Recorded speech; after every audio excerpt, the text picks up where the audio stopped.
a good day, and thank you for your patience, and thank you for joining us. Just share.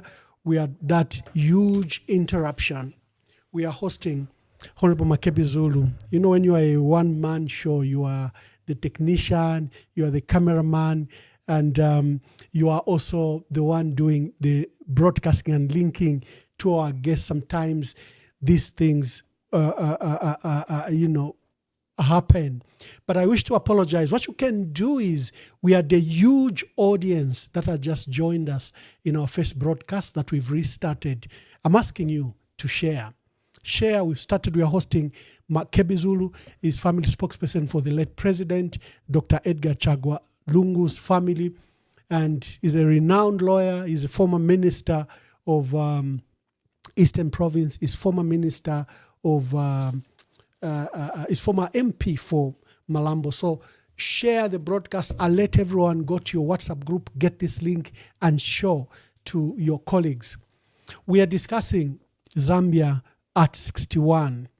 And I'll start with my reintroduction. I will start like we didn't start the earlier broadcast. I was saying Zambia was a powerhouse at 1964. It had foreign reserves. The economy was growing. It had a good population. It had surplus funds. The industry, though nascent, was doing very well. We were the third largest economy in Africa.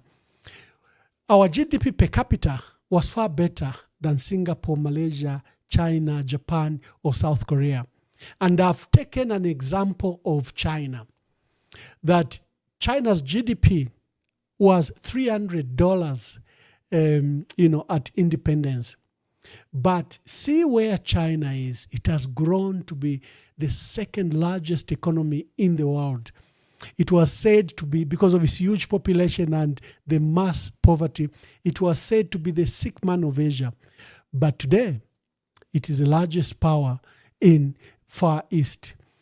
It has leapt from $300 of GDP per capita to $10,000. It took the US 120 years to get where China is. It took Britain 200 years for it to be there. But look at China, what it has done just in the last 25 years. It has a high-speed rail whose engineering is such a marvel, it's called a miracle, because it has the largest high-speed rail network in the entire world, and their trains fly across China over 350 kilometers per hour. The fastest rail system on earth is in China. It was a poor agricultural nation, but now it has risen to be the number one powerhouse. It's a manufacturing hub for the world.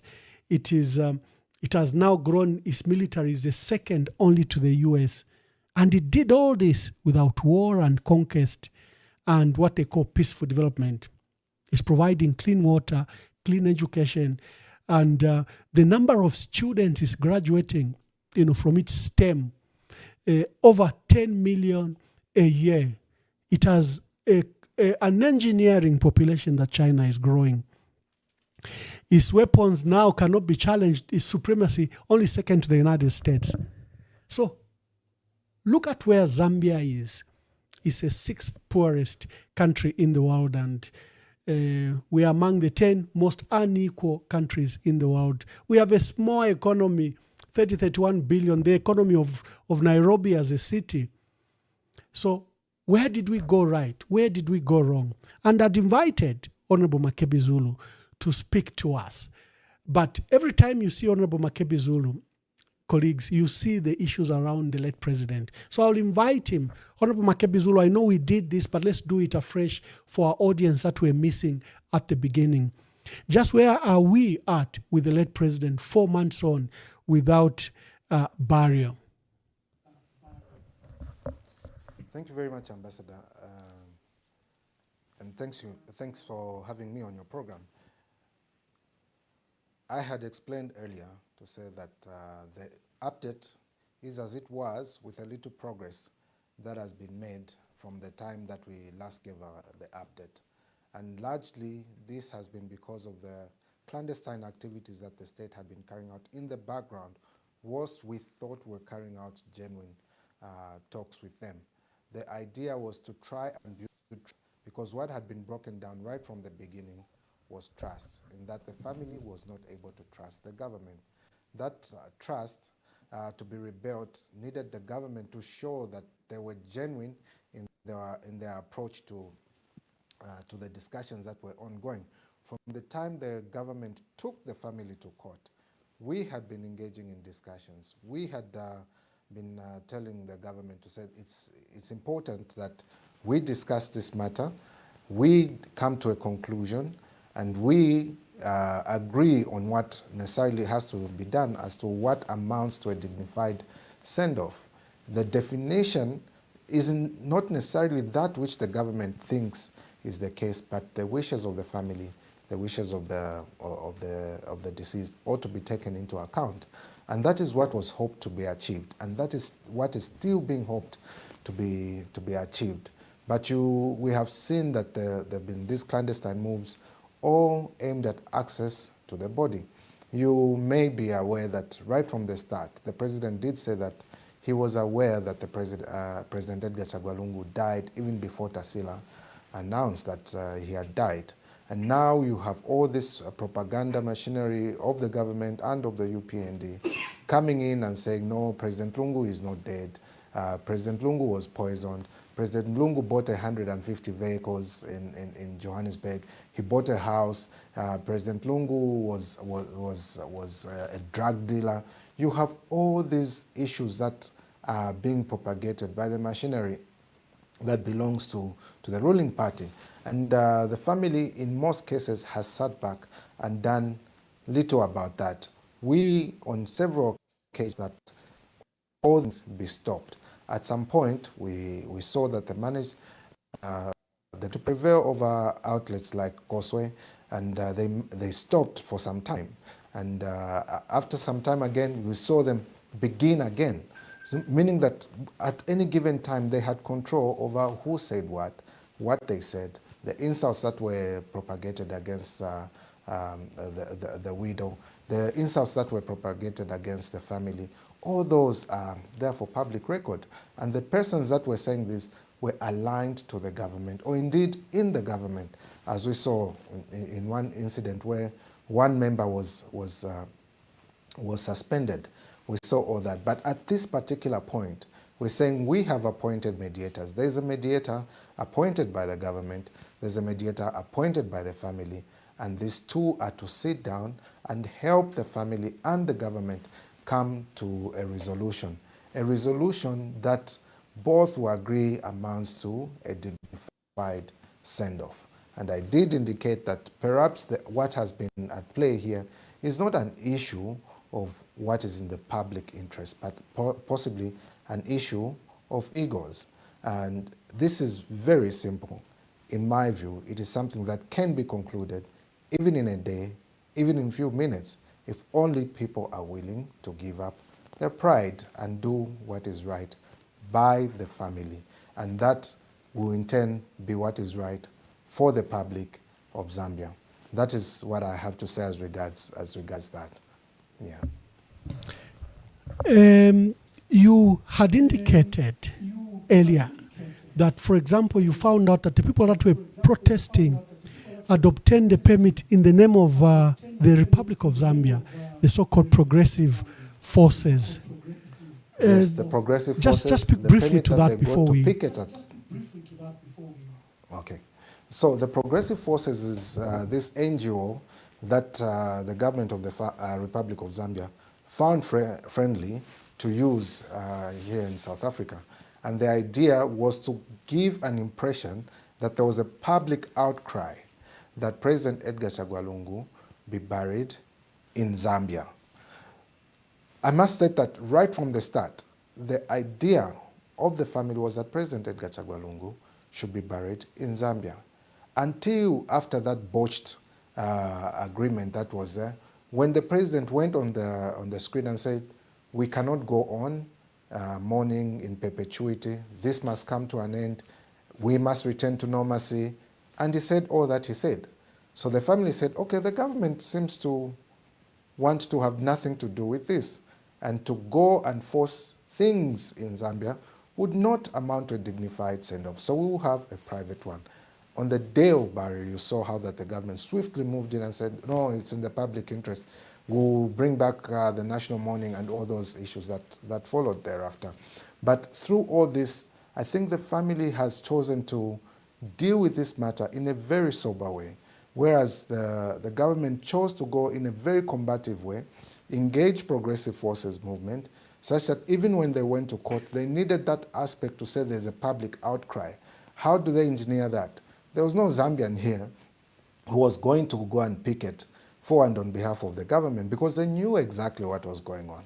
So they had to get this South African movement paid for them to have a conference at Gallagher Center, where, well, at some venue, you may have seen it, where some people purporting to be representing this particular movement spoke out, talking about the desirability to bury this particular foreigner in their country, otherwise the land would be cursed.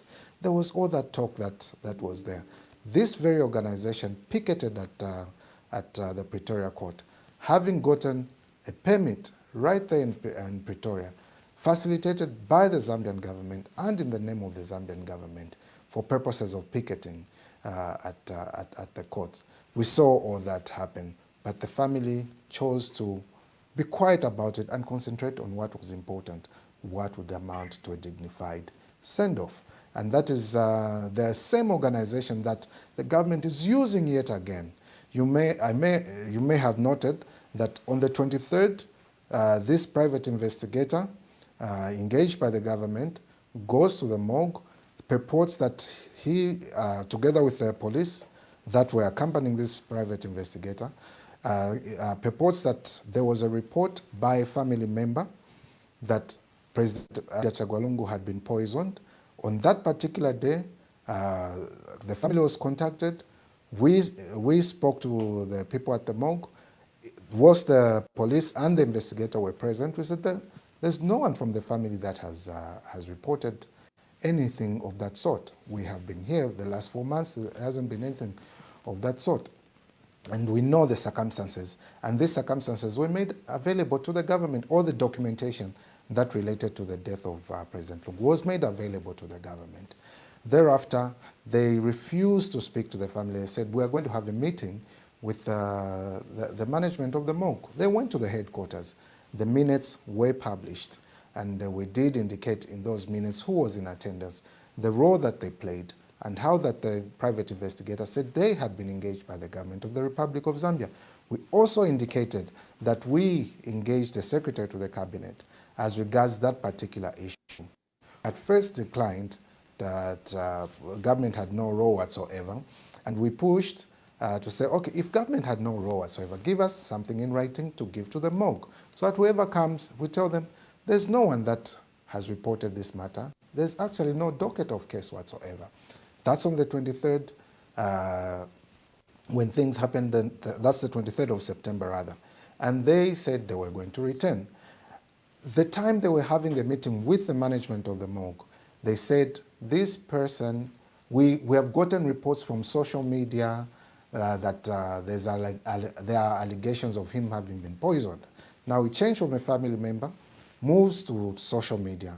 At that particular time, we're not aware of any reports. On the 29th of September, we see this organization that protested at the Pretoria court come back now and hand in a report to the police to say, we suspect that this person was poisoned, and the allegations that he was poisoned, and we want to clear the name of South Africa.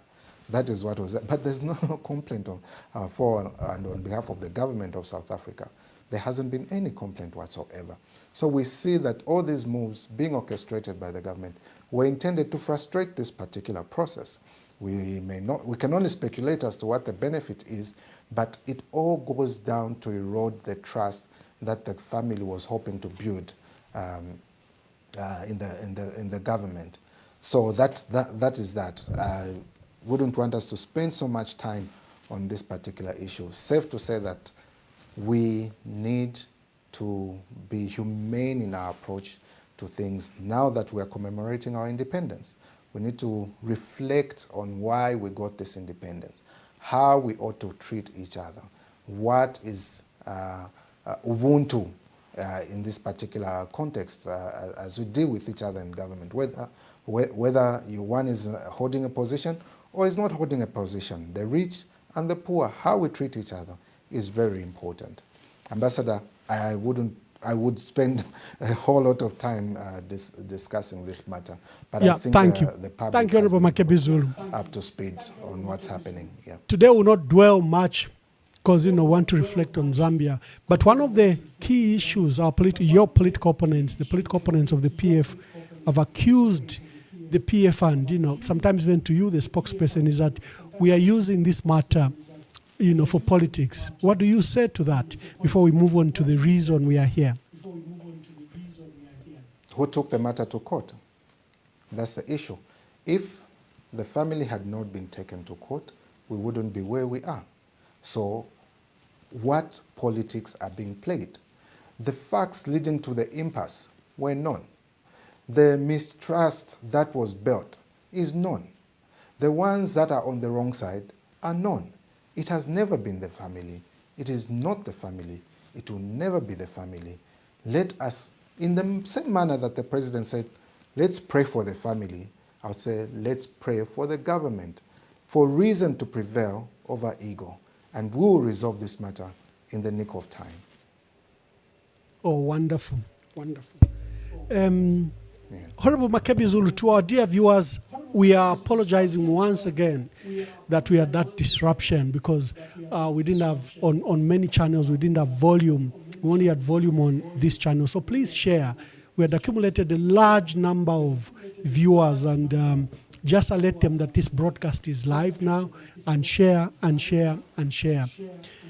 For those that wish to delve into the life of Honorable Makebi Zulu, have had an opportunity. I profiled him in my previous program called The Conversation Podcast. And you can find all his full details, where he was born, where he went to school, how he became a lawyer that he is, and his illustrious career. Today, we are reflecting on Zambia, at 61. Honorable Makebi Zulu, what are your reflections on this momentous day today? Waking up today, I really thought, where are we and where are we coming from? And we should all be students of history to realize where we come from as a country before the Zambia that we know today became Zambia, what exactly had happened. And we see the thread in all this is a fight for equality, a fight to enjoy freedoms, for the fight for equal opportunities. That has been a thread that has been running through. Equal opportunities because in the colonial times, Africans, or indeed Rhodesians at that particular time, did not have equal access as the Europeans did have at that particular time. They were treated as second-class citizens, and there were orders in council that were being promulgated for purposes of subjugating the natives or the local population, until you saw 1964, where there was a negotiated settlement for us to gain our independence. And we chose the 24th of October as a day when we would commemorate our independence. Not necessarily because it's a day that Zambia got its independence. It was picked because it's also the United Nations Day. If you read your history, you realize that. And it's a United Nations Day, it's the Independence Day for Zambia, and it's a day that we are supposed to be looking to what did the people that died die for. If we forget what they died for, we may render their deaths to have been in vain. We saw President Kenneth Kaunda, Nalumino Mundia, we saw Mainza Chona, we saw that formed part of the first government. We saw Ruben Kamanga, Simon Mwansaka Pwepwe, Bodwin, not necessarily Bodwin, but Harry Mwanga Nkumbula. The Bodwin was a brother. I should learn from history. And then we saw all these people that came and managed to get us our independence. And thereafter they started fighting for improvement of human resource. At independence or a little thereafter, we saw that there were only about graduates in Zambia. So we needed to work on our schools. We needed to work on employment creation. We needed to build capacity to be able to determine our own course. We needed to build institutions of governance that were proper. That's the time you saw that we had to bring in expatriates from different places to run our institutions of governance. You saw how that the judiciary was replete or was full of foreigners that are coming in for purposes of setting up their structures. We saw how that we had secretary to cabinet being a foreigner, or indeed people running big institutions of governance coming from other countries to help us build that human resource.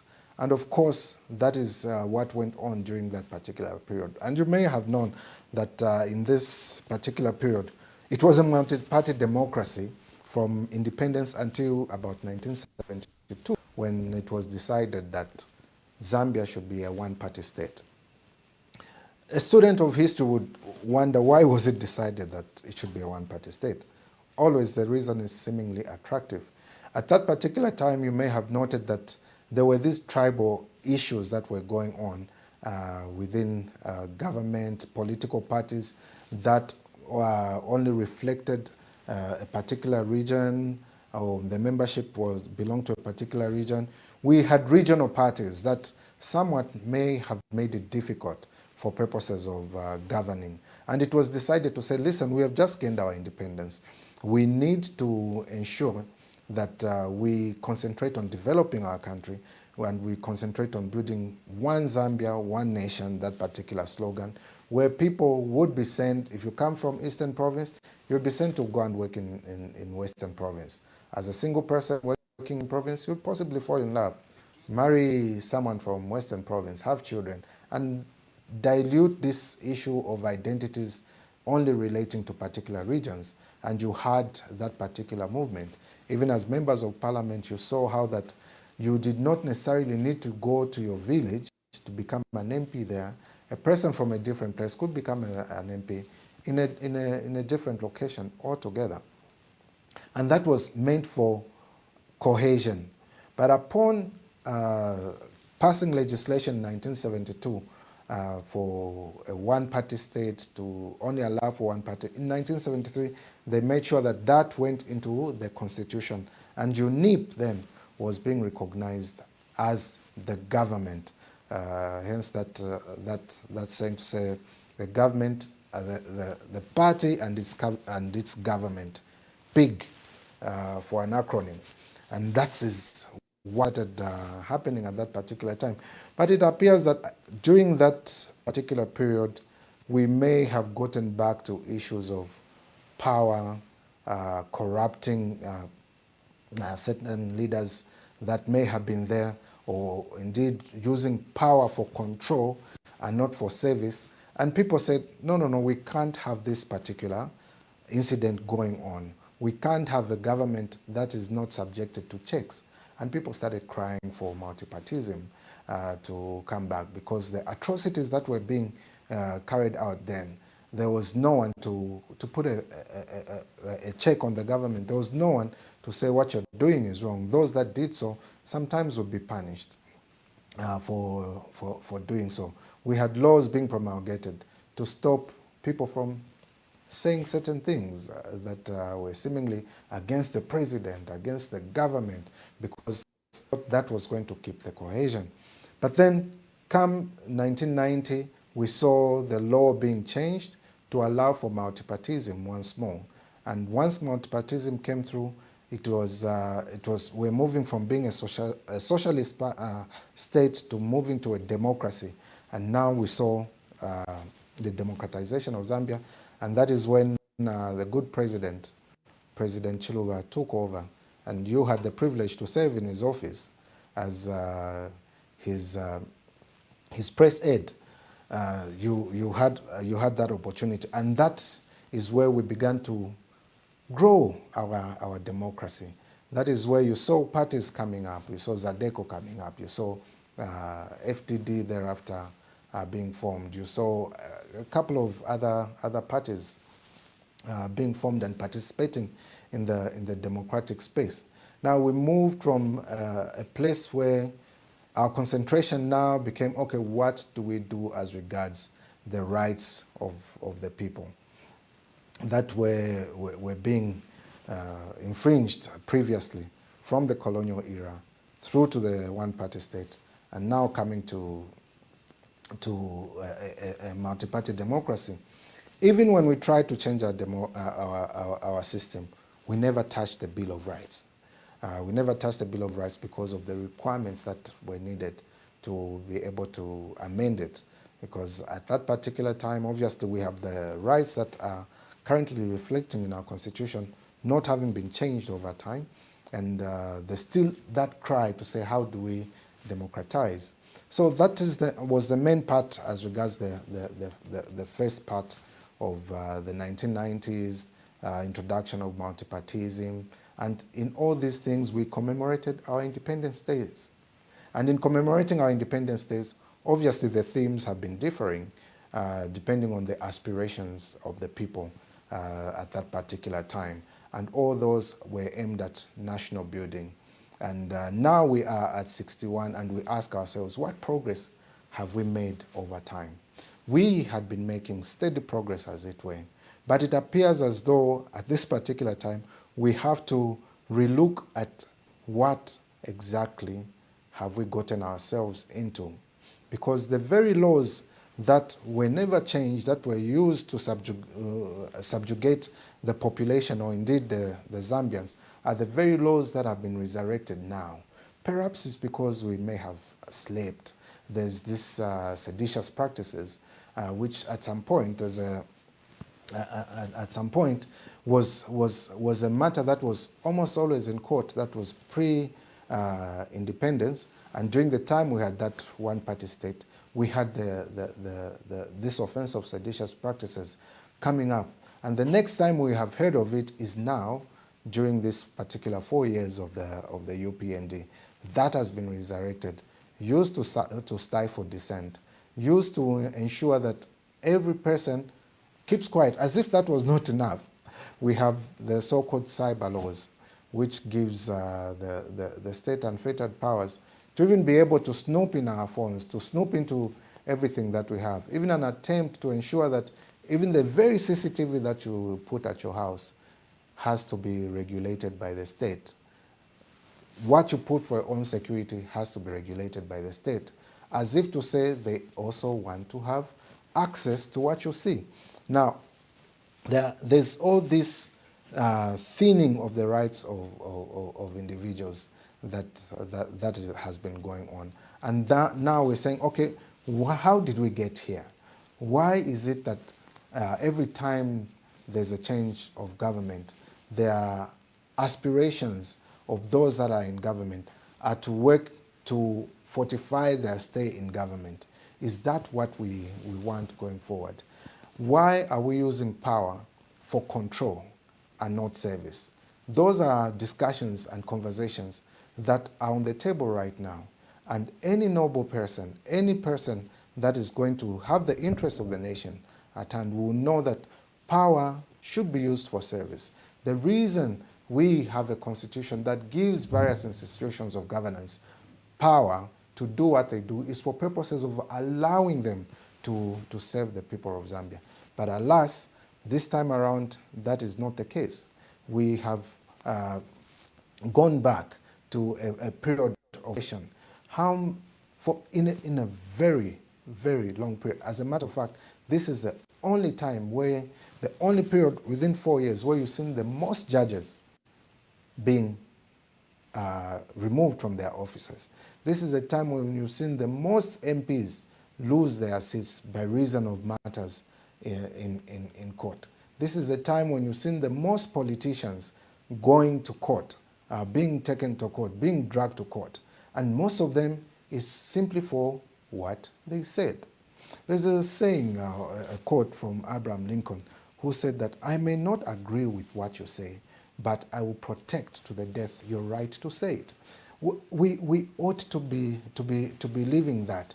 We ought to protect the right of people to have a thought, and to be able to express that thought. Now we're being stopped from thinking. Not only thinking, we're also being stopped from expressing that thought that you may have by this offense called seditious practices, or indeed using the cyber laws to gag people, using the cyber laws to infringe on people's privacy. That is what is going on now. And that is the democracy that we have to fight. What have we seen? We've also seen institutions of governance being compromised. Now, when we talk about institutions of governance, you cannot talk about improvement of the economy if your institutions of governance are weak.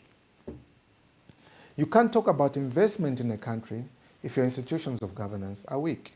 Now, what do I mean by this? If I'm going to invest in Zambia, I must know that their dispute resolution system is something that I can rely on, meaning that I'll look at the judiciary. How is the judiciary run? Is there interference in the manner the judiciary is conducting their matters? Are they independent? Can I trust them that if I have a dispute with another person, an investor, or indeed I have a dispute with the government, the result that I'll get from court will be fair, just, and legal? For that question, any Zambian, any person who lives in Zambia would give you an answer as to what exactly is happening right now. The judiciary is at its worst in terms of upholding the rights of people, in terms of upholding the law as it relates to the citizens. In fact, a matter between the state and a private citizen, you are likely to get a result, notwithstanding what the law is, that will favor the government. You have a judiciary that 4 times rules in one way and the 5th time changes its mind. Should we have an investor come in and say, the decision that these guys have made looks as if it will protect me, so I can make my investment in here, in this country. But when they know that, in fact, this decision can be changed at any time on the basis that, well, we made a mistake, or indeed the ones that made a mistake, that ought not to be the case. There has to be certainty in the manner that our judiciary deals with issues. Only then can we talk about having investment, bringing investment, because every investor wants their investment protected. And we also want the legislature, or a legislative structure that is not necessarily part of the executive, that is independent, that furthers the interests of the people and not the governing authority. But we have sycophants for presiding officers only pursuing the interest of the executive, and that is eroding the trust and confidence that people have in the National Assembly. You have members of parliament who are being gagged, every now and then being gagged from expressing themselves. That place called the place where people ought to speak and ought to speak freely. But our members of parliament are not free at all. Now, if a member of parliament is not going to be free, in the precincts where they say you should be free, and you have a member of parliament being sentenced to a jail term for something they said within the precincts of parliament, when the law protects free speech, especially within the precincts of parliament, because people have to be given the right. You can only enact laws based on what people say should be the law, based on what people say they want to be governed. And that is why the Constitution says all that power which is not given to any institution belongs to the people, and they can exercise it themselves or through their members of parliament or their representatives. That is ordinarily what we'd expect. But what is the state of our National Assembly? You see a National Assembly that defies court orders. We have Bill 7 at hand, where the Speaker even goes to render a ruling defying the judgment of the court, and only bows down to pressure.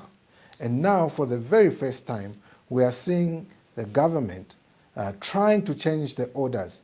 See, every time you withdraw a bill from the National Assembly, you can't bring it back within a period of 6 months. You can't. you can't bring it back. Yeah. But in this particular Thank case, you. there are attempts. Let me just intervene there. We are going to elections just in the next few months. Nominations, I think, is in May, 3 months before elections. But the state of the Electoral Commission of Zambia is of worry. Its composition, both at management and at commission level, is of key worry.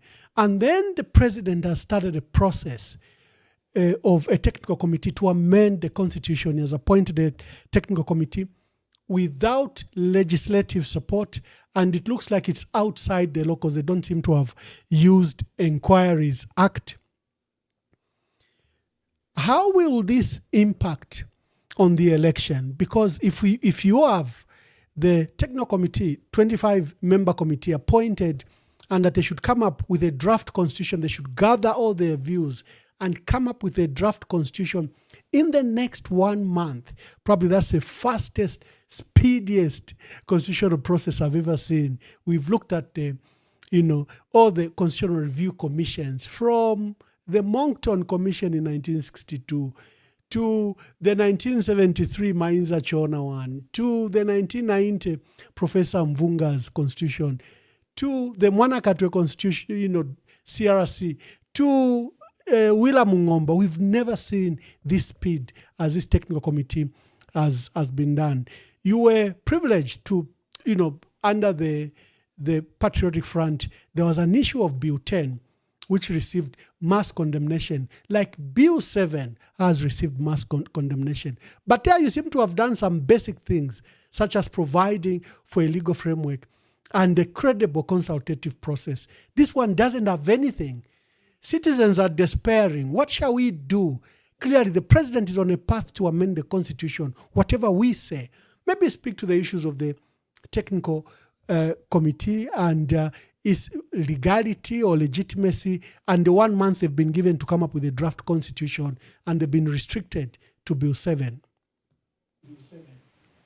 See, the whole problem starts with this issue of exercising a power that an organization does not have. The Electoral Commission of Zambia has no power whatsoever to suggest or to set up a commission from within itself for purposes of seeing how they can amend the law that regulates them. They have no power to do that. It started from there. They went on a frolic of their own, looking at how best they can change the regulations that regulate how they conduct themselves. That's where it started from. And they submit this to the president. Now, when they submit this to the president, everything you see circles around the election. Bill 7 itself circles around the election. And what is the essence of dealing with an election? Previously, this is a government that said, we will not change this constitution. These provisions in Bill 10, as we argued, they said everything is already provided for. We can go ahead and deal with this issue. There was an issue of nominations. One can challenge a nomination after filing in, or indeed challenge an election after the vote. So we had argued in Bill 10 to say, let's restrict this issue of petitioning to one position. And that is a petition after the voting has taken place, because the election process is a continuous process.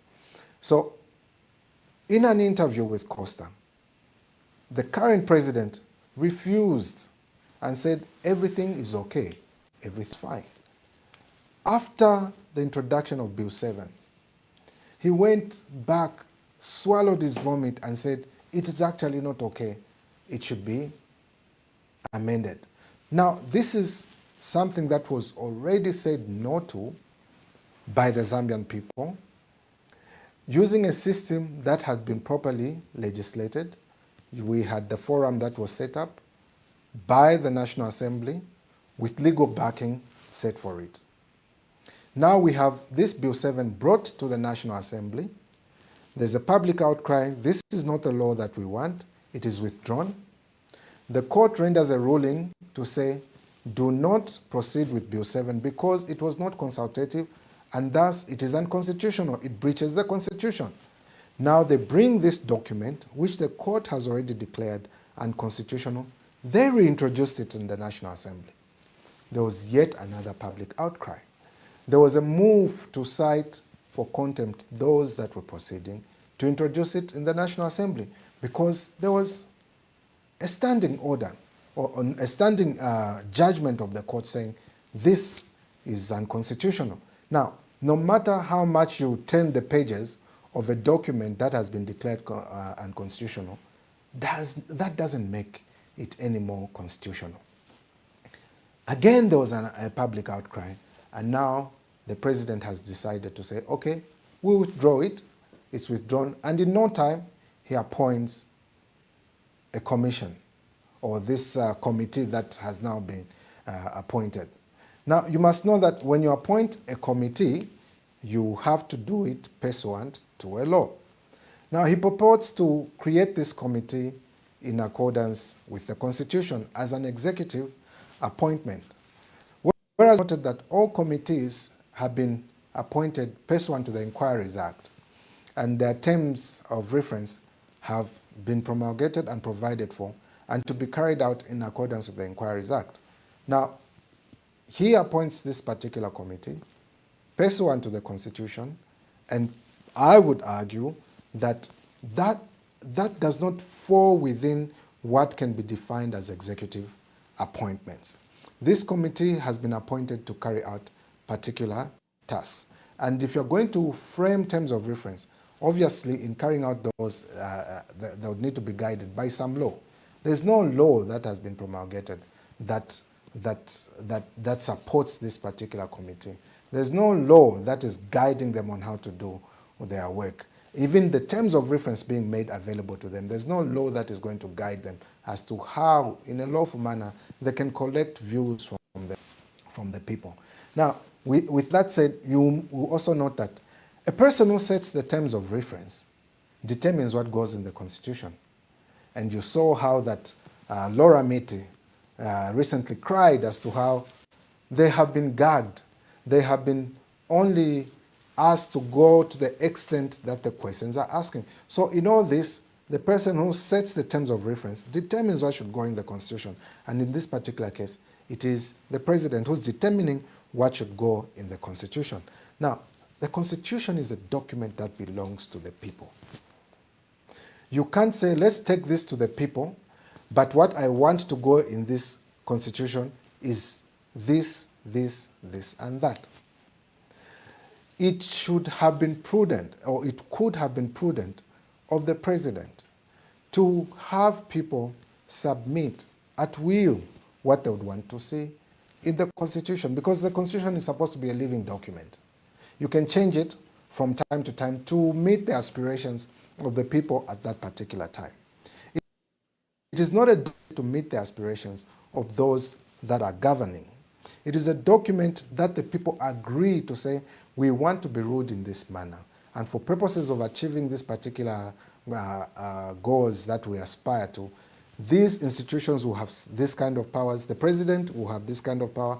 National Assembly will have this kind of power. The judiciary will have this kind of power. We shall have institutions such as the Drug Enforcement Commission, the police, and this is how these will be regulated. This is how they will relate, carry out their business, and this is how they will relate in relation to other organizations. All that goes in the Constitution. You can't say that, tell me how, not whether or not you should be a lid on a bottle, but how tight I should. You've already made a decision that there should be a lid in the first place. And that is what is going on right now. And that is where we're saying, listen, we should not regress. We should be progressing in the manner that we're governing ourselves. Because these institutions of governance that we're trying to create that only serve purpose, the aspirations of individuals are not supposed to do so. They're supposed to serve the interests of the people. And it is these institutions of governance that guarantee whether a country is going to prosper. They will determine whether a country is going to prosper or not. They will determine whether a country is going to be attractive for investment or not. They'll determine whether people are going to be free enough to express themselves to the extent of bringing ideas that may bring development to the country. So for as long as we have institutions of governance that only serve the whims and caprices of individuals, we will not progress.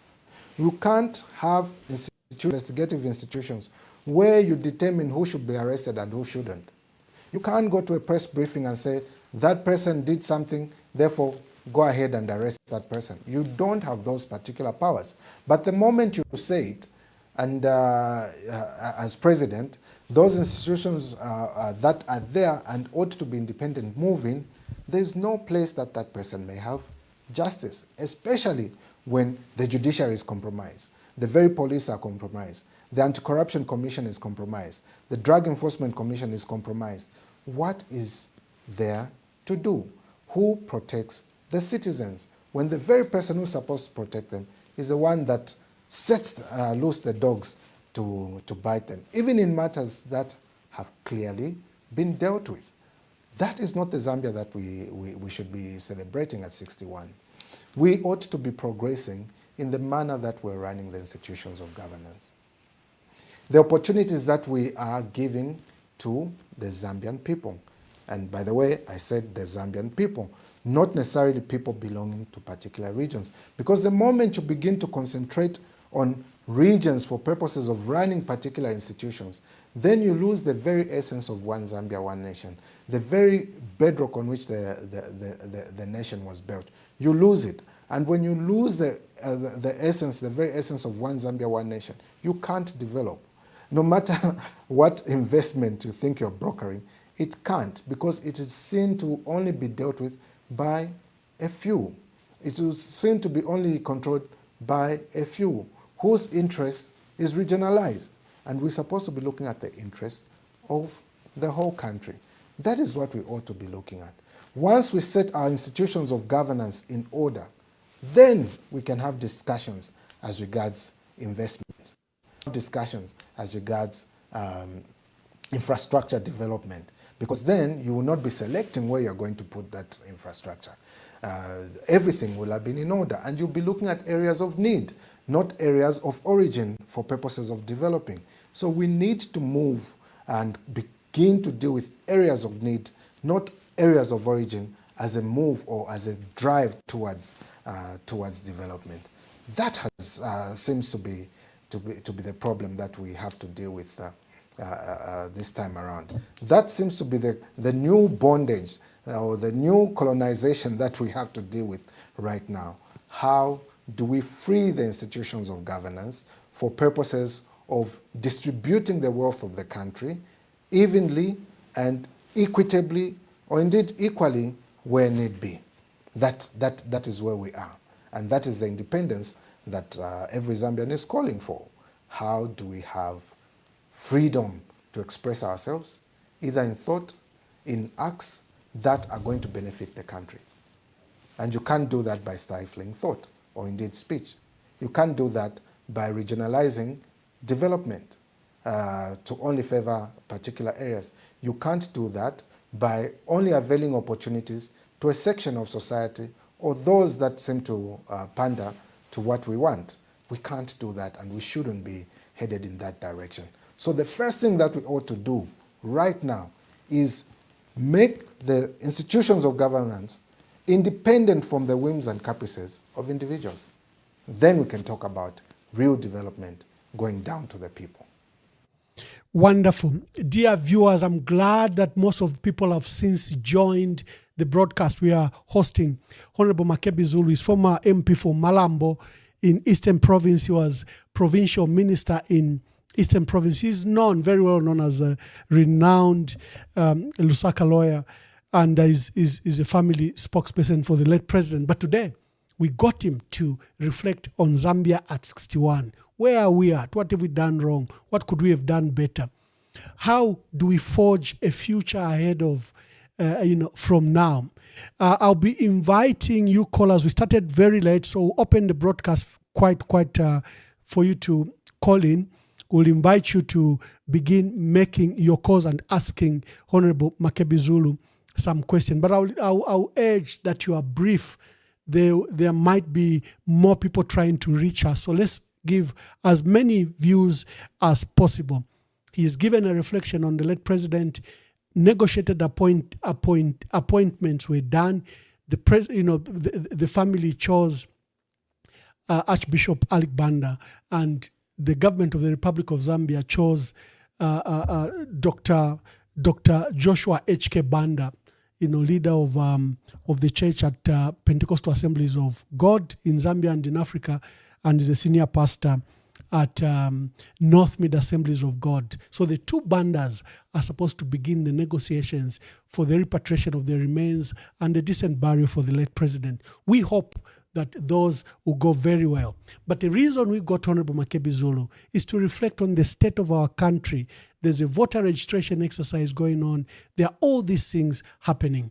So I'll be inviting you to make your calls, but be brief so that we can allow as many people as possible to do so. Registration across the country from the 13th of October to the 11th of November 2025. If you are 18 years and above, a Zambian citizen and in possession of a Green National Registration Card, NRC, you qualify to register. If you registered in 2020 or during continuous registration of voters and you still have your voter's card, you don't need to register again. During this registration period, ECZ will be providing the following services: new registrations, replacement of lost, destroyed or defaced voters' cards, transfers from one polling station to another, claims for omission on the register of voters, corrections of clerical errors and removal of deceased voters. Registration centers will be open throughout the week from 8 hours to 17 hours. Register now. It's your right. It's your choice. This message is brought to you by the Electoral Commission of Zambia. Okay, the phone lines are on. Please tell us your name and where you are calling us from, and be brief. Okay, good evening. Thank you. Hello? We can hear you. Make your contributions quickly. Okay, my name is Peter Kashala, calling from Zambia. Yes, My Peter, make your question contribution. is to Honorable Makebi.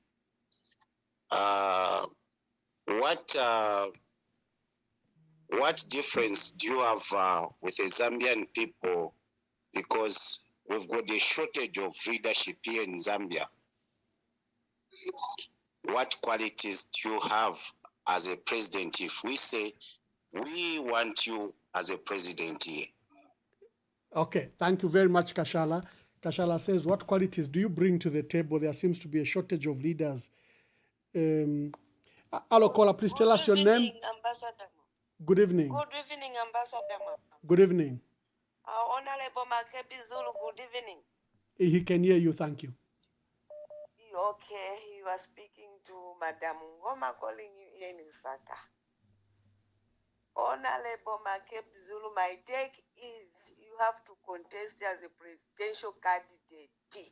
You are the only person who is going to remove us from this miserable we are facing right now as Zambians. As you are articulating issues, we are happy and very attentively listening to what you are talking about. You have to stand. You have to contest. We rely on you. Makebi Zulu, me, I said as Madam Ngoma, you have to stand. I thank you, Honorable. I thank you, Ambassador Mwamba. Let Makebi Zulu contest the presidential race.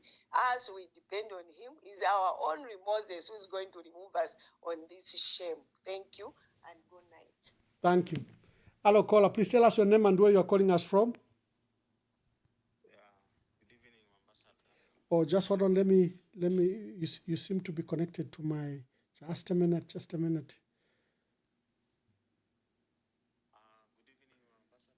Ambassador. Good evening. Just a minute, please. Just a minute.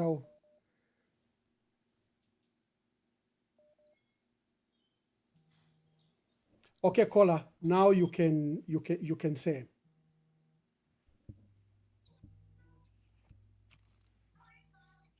Hello, caller. Hello, caller.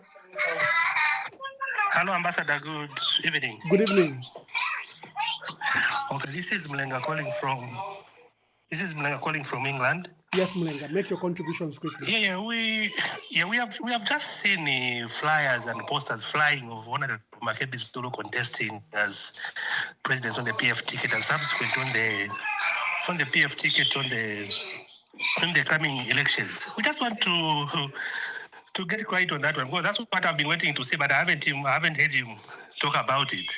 Is he going for it? Because I think a lot of people are really looking forward to him declaring that he's going for that position. Thank you so much. Yes, caller, hello. Please tell us your name and where you're calling us from. Yes, I'm calling from Peta UK. Yes. Introduce yourself and make your Yes, contributions. I'd like to remain anonymous right for now. Okay, yes, Anonymous, make your contributions. Yes, first of all, good evening, President Makebi. Yeah, he can hear you. Yes, my question here is because we've been hearing the questioning. He got cut. I hope he can come back. Hello, caller, please tell us your name and where you're calling us from. Hello, good evening, Ambassador Mwamba. Good evening. Good evening, Honorable Makebi. This is essential. Just a quick one. You ably articulated the issues to do with the technical committee, which has been put in place. And in fact, that this technical committee is illegal, as it was supposed to be in sync with the Inquiries Act, as Article 41, and that there was need for statutory instruments and ensuring that the terms of reference were clear and that actually they operate within the law. Even the emoluments were supposed to be in sync with Section 18 of the Inquiries Act. However, this government under UPND is determined to go ahead with this particular activity. In this instance, what is the recourse arising to the fact that the committee itself is illegal, and the terms of reference therein should be item 3 is exactly the items which are in Bill 7.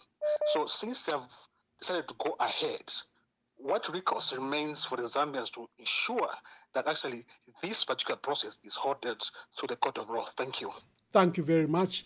He's asking about the legality. No law has provided for the and even the budget. Hello, caller, please tell us your name and where you're calling us from. Hello, good evening. Good evening, Ambassador, and good evening, Honorable Makebi Zulu. Good evening. Yeah, speaking to the Falcon. Falcon, make your contributions. Thank you.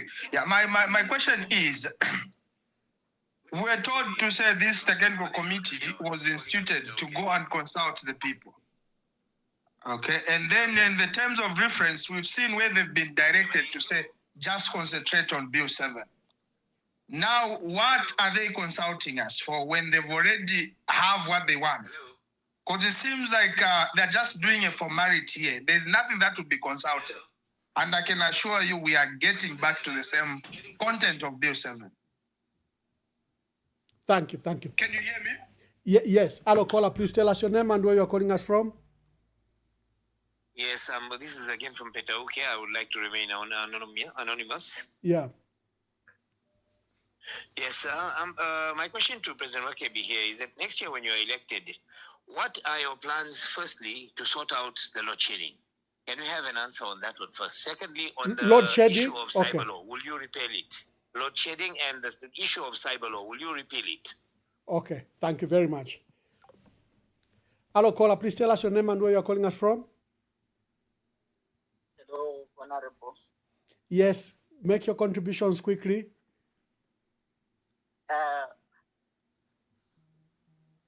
My question is to President Makebi Zulu, if he wants to stand and with the impasse that is going on, when do we expect to see him in the country and so that he can start the campaign full throttle? Thank you. Thank you. Hello, caller, please tell us your name and where you're calling us from. Yeah, Ambassador, good evening. Honorable Makebi Zulu. I think Zico so far is on the mess. I'll try to be brief as much as I can, but I feel that Makebi and your team should move ahead and unite the country for betterment of this country, Zambia. What Wamdala Church is doing is he has already positioned himself not wanting to leave the country or to give power once he loses an election. What he wants to do, if you have seen, he has already started preparing his son to take over from him. He does not even trust not even a single person among his ministers.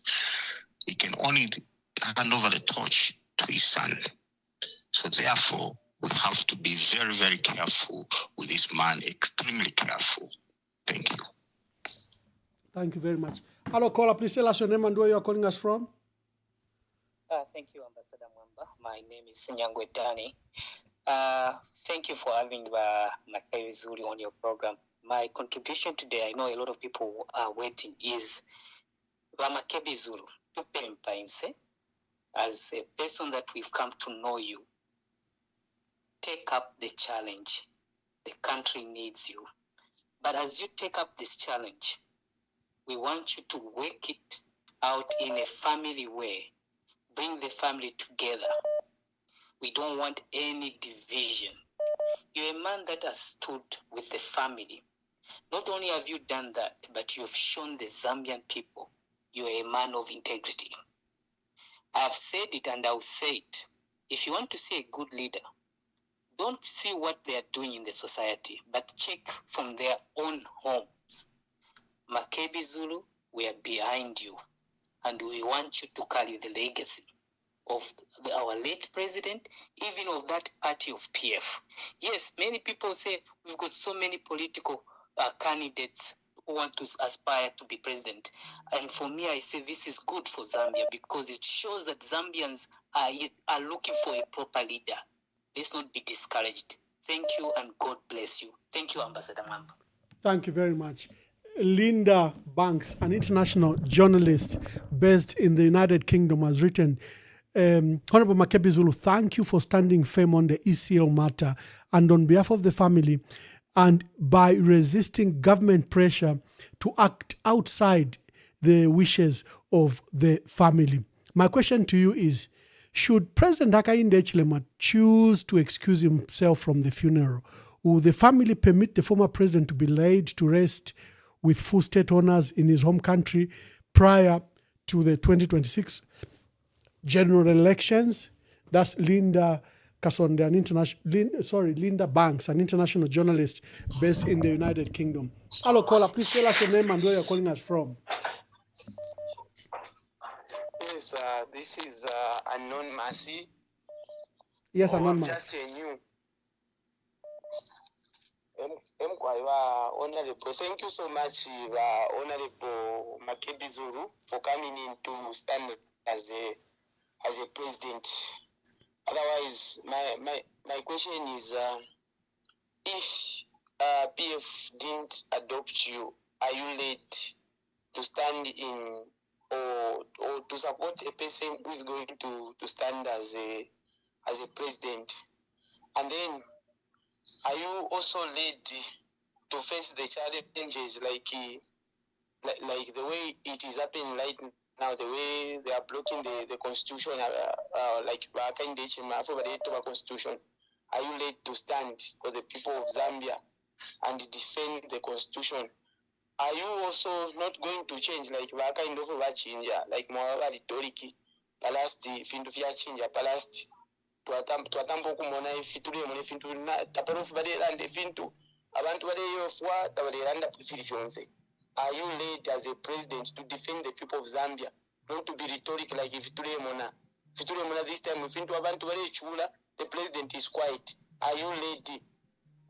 Thank you very much. Thank you. Hello, caller. Please tell us your name and where you are calling us from.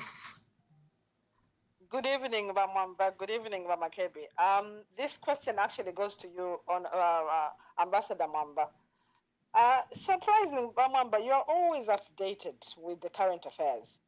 And from the prologue, we can tell that majority people are very excited to hear you asking Ramakebi whether what we are reading in the news is actually correct in the social media. How come you have not asked him whether he is running for office next year? Thank you very It'd be much. nice to hear from you as well. Thank you very much. She says, how come I haven't asked you that question yet? I'm a very updated person. Hello, caller. Please tell us your name and where you're calling us from. Good evening, Emmanuel Mwamba. This is Angela Mbale, known as Mama T. Mama T, make your contributions. Yes. First of all, I want to say hi to our incoming president, Mr. Makebi Zulu. I don't know if he has declared whether he's standing or not, but I'm begging him, I'm asking him if he can stand. Because right now, Zambia is not the Zambia that we knew. This is a different Zambia. I just want to make a contribution on the things that he talked about. Things like they are using power to control people. The reasons are very simple. They are doing that because all the promises that they made, they have failed to fulfill those promises. So now what they are doing is to put fear in people and bring this cyber law, seditious, cases on our people. We have a lot of our people in jail there. But there are people who have committed the same offenses, but they are outside there, free. Why? Because they belong to them. And what kind of a Zambia is this? We saw yesterday where an overnight prayer was cancelled. And today we hear the president saying that he never directed anyone to cancel those prayers. The prayers which has been taking place for quite a long time with our Apostle Sunday Sinyangwe. And yesterday it was cancelled. So as Zambians, how do we interpret that? Because we understand there's that grudge between our president and Sunday Sinyangwe. So saying that he never directed the police to do that, we don't believe that because we've been told a lot of lies. And there are a lot of things that have been happening in Zambia. A lot of things that people are scared to talk about. Because Thank you, my dear sister. Thank you. I've got so many people waiting, my dear sister. Hello, caller. Please tell us your name and where you are calling us from. Okay, you are speaking to Falcon, calling you from Zambia. Falcon, again, one yes. question that I want that I want the Honorable Makebi Zulu to answer is, people who are supporting that scared, they're saying he'll never come back to Zambia because he'll be arrested. So my question is, in his execution as the family spokesperson, has he breached any Zambian and implicate him? Thank you. Hello, caller. Please tell us your name. I need to close this part of questions so that we can allow Honorable Makebi Zulu to answer, but quickly make your contributions. Good evening, Ambassador. This is Munkonge. Munkonge, make your contributions. Yes, just want to ask the State Council, Makebi Zulu, since he has been in the very tough situation, he has been in the tough situation for so long, and he knows the type of the government, and the government, they knew that he knows. Munkonge, London wino mulanda wino muchibemba, London wino muchibemba endesheni. Makebi Zulu, funa chala ndirana chafo omutonga na mumuroza mfako wa Makebi Zulu. Mwalimu n'olufyengo ulo wa government bakwata ku bantu mwakukora na bena sana olo balishibwa kwe bati mwali beshiba mano ya bufuntungu eyo bakwata ba government. So nomba pali ino nshita bushe ni system nshimwala wonfya pa kwe bati tamupone ne mwe matraps yabo ayabufuntungu pantunga barefo kuchite chintu barabumvya sana urufyengo. Thank you. Then number 2, epo mwaliye nkambi kumufunde ya chalo. Mwala chitako shani advise abena Zambia epo ba government yaleto bamafunde lero tabalesa kamana tina abato bamafunde. Icho abena Zambia tabayishi bamafunde so tabale ishiba ba government ngana abato bamafunde. Ushonishira nshimwala chitea kwafa kwawe karachalo pakwe bati mwendere pamo. Pantoro bato befundi abantu bena abale chimona fyo kwa bachiri bwino. Oro last advice. Since mulaisa mkuturubula pali ino nshita. Kuba ntu abale mchita introduce pama platform. Mule bapera kwa guidance. Ilo mwalande fintu na vero bafuire balanda. Tabafuire bala mirandirako. Ilo tamula alanda because apanomba ni serious business mwaingiramo. Mwalishi baba abantu pama platform opo baisura. So tatulefuayeshi nali enu byawonaika apa buromulandu pantu nibakanye mukona ora mashina. So ama pages yale chita promote imwe mutu mwabasta ku advise belalanda fe iyo tamulalanda. Okay, thank you. I think Mwamfuika. Honorable Makebi Zulu, just quickly answer all those and I get a second set of questions. Please, let's start with all those questions. There's someone who said, Emmanuel, you are very informed. Someone calling from London. And how come you didn't ask Honorable Makebi Zulu if he's standing? Well, I brought him here to reflect on the Zambia's 61st independence anniversary. And I'm yet to see his official statement, whether he's standing, but he can use this opportunity to discuss this matter.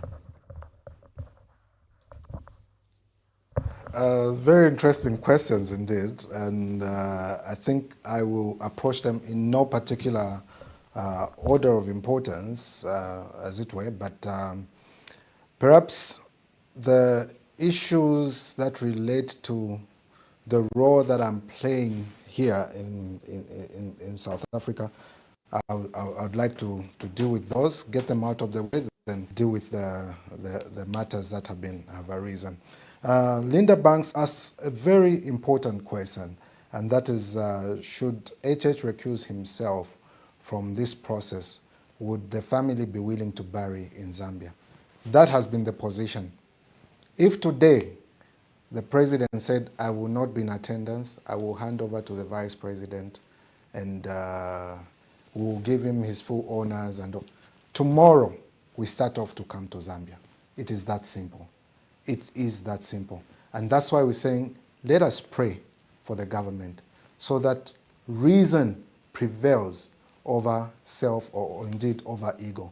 To indeed respect the wishes of the family and do away with this whole thing. Because just this niggling issue is the one that has led to all this propaganda, all this false news that has been propagated against the family. And it ought not to be that way. We have to respect the widow. We have to respect the family. And there's a question that was asked by Falcon that there are threats that I will be arrested if I return to Zambia. There is no offense that has been committed either by myself or any member of the family that is worth any person being arrested for. As a matter of fact, even assuming that there was, it is only prudent to go back home and face those challenges that are there. And no one is afraid to face challenges. If we have breached the law, let us deal with the law as it is. No one is afraid. But it is this thing that we keep talking about to say, let's stick to truth. And for our purposes, as persons that are here in South Africa, seeking only to have a dignified burial for ECL, we will protect that wish, even if it takes any one of us going to prison, even if it takes me going to prison as spokesperson for wanting to honor the wishes of ECL or the family, we'll gladly do so if it amounts to an offense. But I can guarantee you that no offense has been committed. Zambia is our home. We are coming back home. Whatever the plans may be, we are still coming home to face things for what they are. Because we know that we are protected by the law. Even if institutions of governance may not want to rely on the law, we will still come and know that we're protected by the law. And, well, if they do anything wrong, Zambians will judge for themselves. They'll be able to judge. But know that we're not afraid to come home, and we are not coming home. We are not staying away from home. We are not afraid of anything that may be planned against us. It is not, and that is exactly what we're saying. We have to assert our freedom. If it can't be given to us, we'll get it by whatever means necessary. Of course, within the legal limits that we have to. So Falcon, thanks for your concern, but we are good. Falcon, you also asked a question that related to the technical committee as being a formality, and that was the lamentations of Laura Miti. You can't rubber stamp, have them as a rubber stamp. As a matter of fact, true professionals on that committee should be able to say, I can't do this, because you are only asking me to rubber stamp and endorse what exactly you want. And to push for a thing that has already been declared unconstitutional in a manner that is also illegal is in itself misbehavior, for lack of a better term. It's being mischievous, to say the least. Brother Sensual Banda asked the question and provided an answer to say, what recourse do Zambians want to ensure that this is halted in the court of law? That is that is a recourse that the Zambians have to halt this process by way of going to the Constitutional Court. If we have gotten to a stage where we feel we have lost trust in our institutions and we think we won't get the results that we want, we have yet another opportunity in August, in a very short space of time, to be able to speak and speak loudly as to what we want. If we want a government that is only going to push its interests, or we want a government that is going to push the interests of the people, we'll have that decision to make. We are the final arbiters in all this, and that is why the power that is not allocated to anyone in the Constitution is reserved for us, the people. Anonymous asked a very important question to deal with load shedding and the repeal of cyber law. We noticed that when the current president was in the opposition, the cyber law that was there then, that was mostly targeted at cyberbullying, and came as a result of the lady who marched because she felt she was being cyberbullied and got a call from President Edgar Chagwa. He took a stand and said, we are going to stop cyberbullying. But now there was a promise to say we'll get rid of it because it was perceived to be gagging people from expressing themselves on social media. And what has happened now? The president failed to answer a question that related to cyber law when he was being asked by that international journalist. And he said, well, these are necessary. Necessary for what? When the laws have only been used to stifle dissent. You don't necessarily have to have people agree with you for you to be able to serve them. You can't have everyone agreeing with you. People will disagree with you. And in the manner that they disagree with you, they may choose an avenue of expressing themselves. And they'll express themselves in a way that they think is most fortunate. And if I were President Hakainde Hichilema, I would allow people to express themselves and express themselves freely in the manner that they wish to. Other countries have those laws. And those that are insulted by their citizens don't die from insults. Insults have never killed anyone. But it is a way of judging the character of the person. A society will judge the character of the person differently if they insult. But it is not for us to be able to criminalize dissent because this person said something that I disagree with, therefore they should go to jail, especially that I'm in a position of power. Power is intended to serve and not to control. There was another question that was by Madam Ngoma. Well, this was a statement saying you must contest as a presidential candidate. Then Mulenga from England says, is he going to stand for the presidency? And of course, we've got Stakashala asking to say, what qualities do you have? We have a shortage of leaders in Zambia. Okay, I'll try and deal with this as one. There's no shortage of leaders in Zambia. What has been is a proliferation of bad leaders. Not just a proliferation of bad leaders. The politics that we have been experiencing in Zambia have not attracted persons that have qualities that are to lead, because we say politics is a dirty game. Politics is not a dirty game. It's just dirty people come to politics. And when dirty people come to politics, it will take clean people coming to politics to clean it up. So if you are of good qualities, take the stand. Take the stand, come to politics. There are those of you that say, Christian, I'm a Christian, I can't be in politics. You're a Christian, therefore you should be in politics, because politics deserves people that are decent. You say, I'm of this religion, politics is a dirty game. You have a responsibility to save your country and go and take up that particular position and save the country. And Mr. Kashala in Bemba say, so you are able to tell, or you should be able to see who a good leader is. And of course, there are these calls. I've noticed quite a number of calls are bordering on whether or not I'm going to contest the elections. As a matter of fact, it is not an I factor, a we factor. What are we saying? And I'm heeding, I'm listening and hoping to heed to the cause of every Zambian that is there, carrying out consultations, as it were. And it's for that reason that you may have seen from my posting that we said we're going to carry out consultations and talk to different people as regards this very mammoth task, this very solemn duty that each one of us has to take seriously.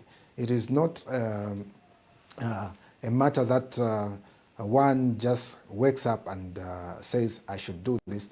But the cause so far are seeming very irresistible, but it is something that we have to take solemnly. It is something that one has to take dedicated to prayer. And in all this, we know that there's light at the end of the tunnel. And this light, only God makes it available. And we are in that position where there is this call to duty. And to not heed to this call to duty is to disappoint the people of Zambia. Is not to heed to this call to duty, is maybe not being able to listen to the voice of God. And the voice of the people is the voice of God. And at an opportune time, we will definitely make this known. But as I have stated, it is not an I factor, it is a we factor. It is something that we all have to sit and decide. And with the call... Thank you, Honorable Makebi Zulu. Before my callers become highly impatient, they are calling and calling and calling. I guess I have a lot of questions for you. And I hope that the clarification you've so far given has helped. Callers, I'm going to take the next segment of calls. Please call and make your contribution. And I'm glad that we are all back. Remember, after the earlier disruptions, I feared that we had lost the audience. But looking at the numbers, we are very, very good. Thank you for coming back and thank you for following this broadcast. Let's make your calls and let's hear from you. Hello, caller. Please tell us your name and where you're calling us from. Good evening, Emmanuel. Yeah, good evening. Just call me Foot Soldier. Foot Soldier, make your contribution. Okay, thank you very good. I've got just one or two questions for Honorable Makebi Zulu. Thank you. Yes, one.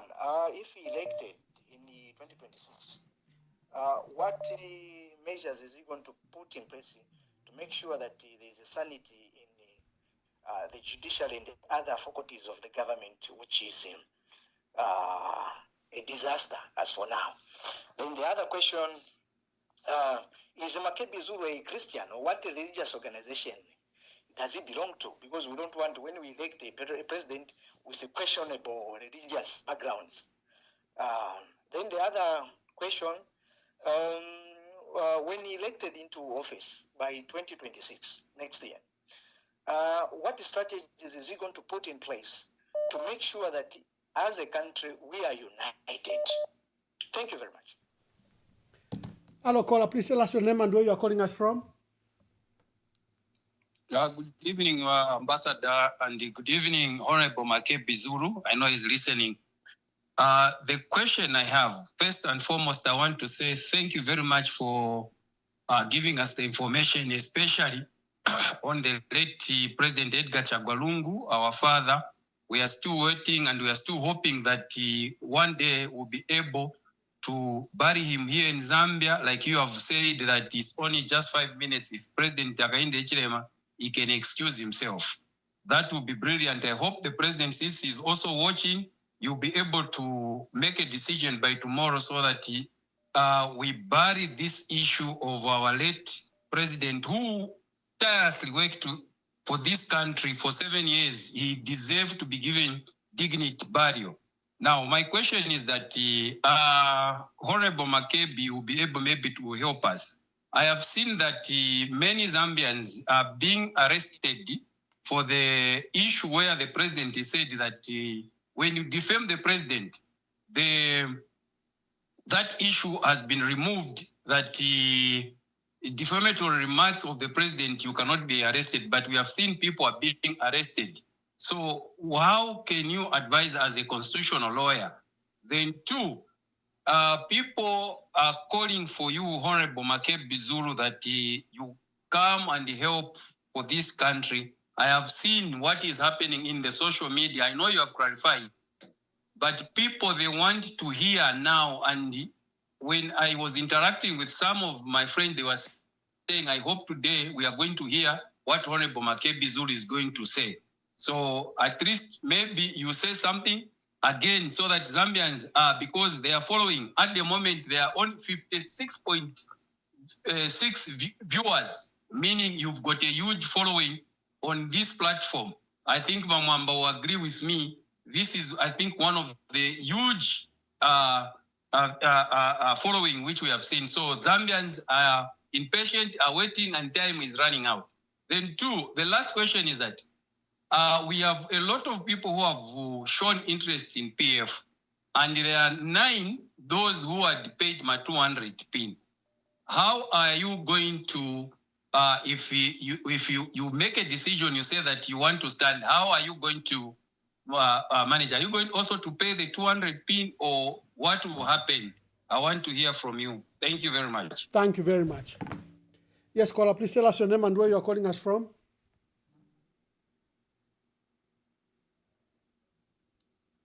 Hello, caller, please tell us your name and where you are calling us from.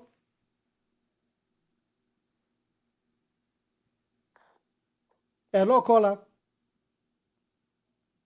I think we're caller Babalala.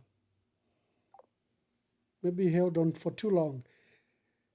Yeah, quickly make your call so that you... Hello, caller, please tell us your name and where you are calling us from. Mukambana Anonymous from Kanyama, Lusaka province. Kambani Anonymous. Muno Muzambia mulima problems yambiri manyingi. That's why vantu vambiri vambo kambata anonymous uyamba kuyopa vili vonse kukamba kulina limit. Nangukamba vintu vanzeru veve vavitaninga vinkhala vintu vamene vili benzeru.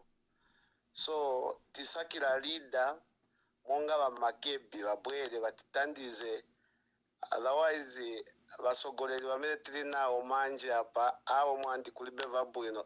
Everything is going worse. Thank you very much. Thank you. Thank you. Hello, caller, please tell us your name and where you are calling us from. Good evening, Ambassador. This is Anonymous. Anonymous, make your contributions. Yes, I'll go straight to it and I'll be quick. I want to make first a comment and then a question. My comment is Zambia has indeed lost its independence.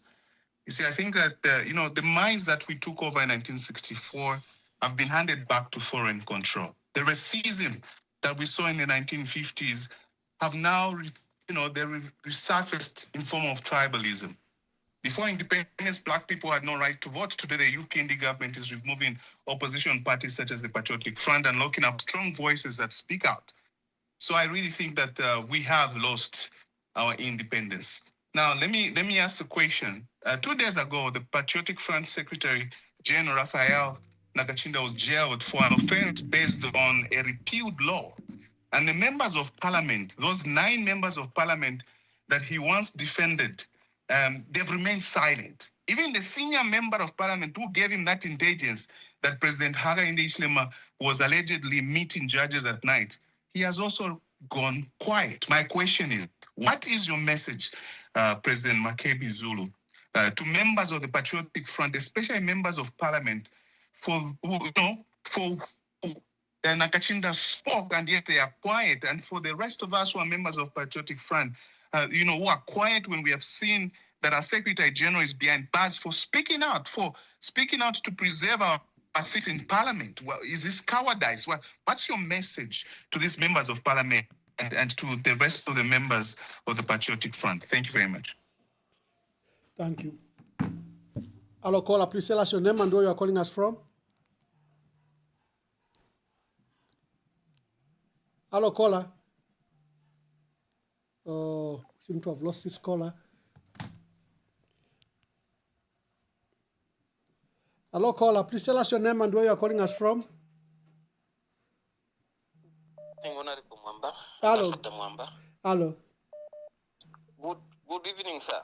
Good evening. Thank you so much. Am I loud and clear, sir? Yes, you are. Make your contributions. Thank you so much. Good evening, President Tubima Kebizulu. You are speaking to Siam calling from Zambia within Lusaka. My contribution this evening, I want to find out from you, the incoming President Makebi, that we have seen how institution of governance have been infiltrated with political hands. How are you going to make sure that this institution becomes independent? Because every politician, especially when they are in opposition, they talk much about independence of these institutions. When I say institution, I'm talking about number one, the police, judiciary, the registrar of society, and these other parliament, most institution of governance. How are you going to make this institution independent? Thank you very much. Thank you. I believe Thank you. These politicians. Hello, caller. Please tell us your name and where you are calling us from. Good evening, Ambassador Mwamba, and good evening, Honorable Makebi Zulu. This is Lilian Mutambo calling from the UK. Yes, Lilian Mutambo from the UK. Make your contributions or questions. Okay. Yeah. So my own is we have seen how the UPND government has targeted all Patriotic Front members. I'm sure Makebi Zulu is aware because he's been their lawyer. My belief is that if he intends to stand as president, then UPND is planning a case on him or anything to ensure that he's blacklisted so that he doesn't stand. How is he going to maneuver with the UPND Mingalatos that they've been doing, bearing the fact that PF does not have a political party and they're working with Robert Chavinga? And then secondly, we don't seem to see unity coming from the Patriotic Front, even though they feel they are the majority in terms of having many parliamentarians. But like the previous caller said, we haven't seen much solidarity, even for people who are arrested, just even commoners, even Facebookers or TikTokers who are arrested. It's like people are on their own. And we are seeing them trying to take the lead. In terms of Makebi Zulu's presidency, what assurance can he give to the Zambian people that all the people that have been arrested will be released from jail? As we are aware, we know that Ethel Chisono remains in prison, and nobody from the Patriotic Front or any opposition has ever been to visit her in prison. She's in Chimbwakaila presently. And thirdly, don't you think that the ambition of presidency presently with what is happening in South Africa is a bit too ambitious because of the fact that we have not yet settled the matters in South Africa? I'm saying this because previously We didn't see much of the Patriotic Front members campaigning, but as soon as they heard that Makebi Zulu wanted to be on the ballot, they've all started, going full throttle, and we've even forgotten that the former president, Edgar Chagwa remains unburied. Shouldn't we focus on the impasse, and then Makebi Zulu would be appointed and just support other people that want to stand as presidents? Thank you so much. Hello, caller. Please tell us your name and where you are calling us from. Hello, caller. Good evening, Honorable Mwamba. Good evening. Honorable Makebi Zulu. This is Jonas Alfred James Mungo. Make your contributions quickly. Like quickly to Honorable Zulu, the Zambians are calling you to pick up a challenge to contest 2026 general elections as president. Are you going to honor the calling of the Zambians, or you are going to put them down? If in case you are going to honor it, what strategy are you going to use as other people are calling in social media, calling you Kamboizi, Kamnyamata, Kashitumbi? How do you respond to those queries from Facebook, from social media? Hello, caller. Please tell us your name and where you are calling us from.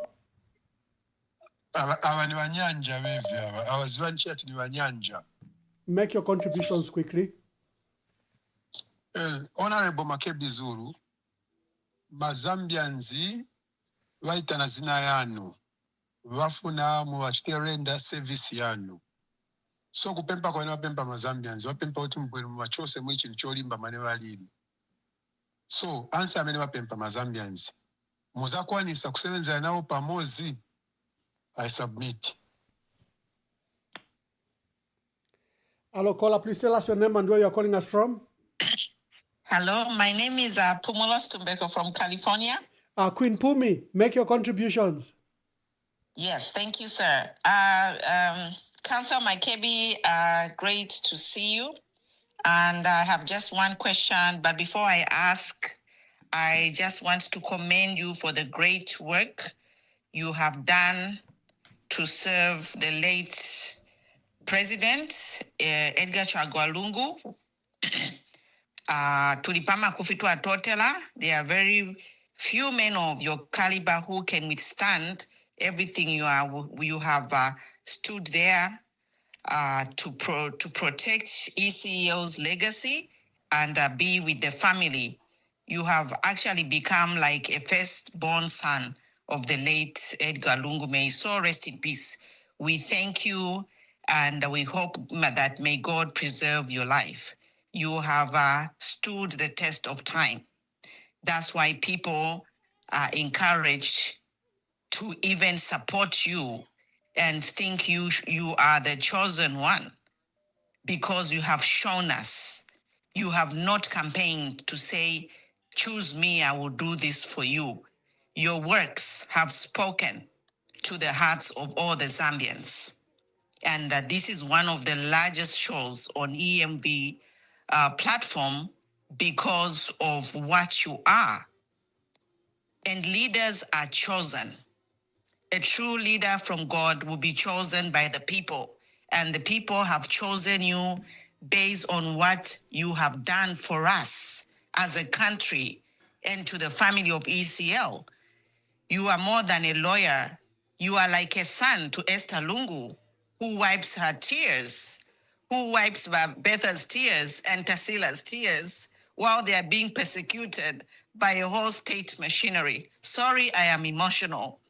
But, it's just sad as a country on our 61st independence, instead of celebrating, we are here to just put our heads together and pray and just seek God's guidance. And you are here, you are the center.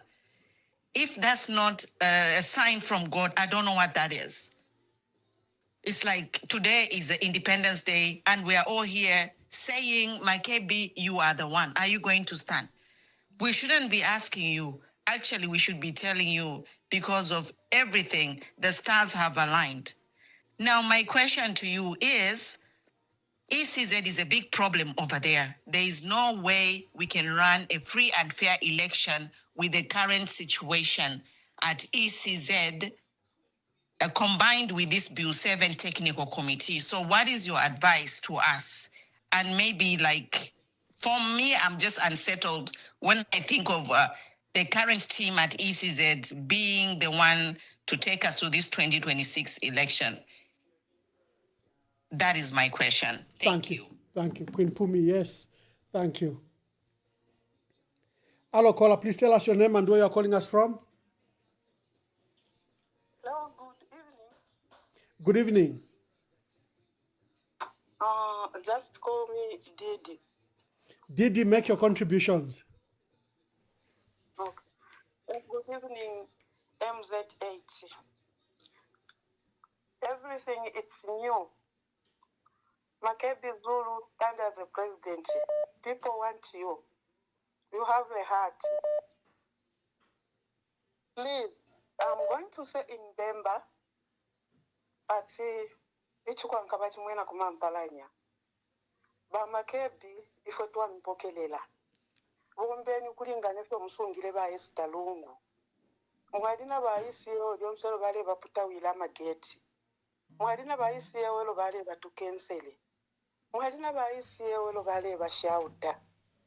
Ba Makebi ngenya abantu ba Muzambia beni ba president na bamita abantu bamitemwa. Na tumona ma followers ele mkonka ku Facebook na ku WhatsApp konse. Ba Makebi, you have a heart. Mwana wa kwitu. Mwana wa kwitu, do good things to the people. Mwana wa kwitu, mwana wa kwitu. Dobuleni abantu. Balubuleni abantu balila. Bantu ifa tumwene, ukula constitution. Ukula itoba fepamaka, uachalande kwa titisaibalo. Uli wonse ngatma itisaibalo.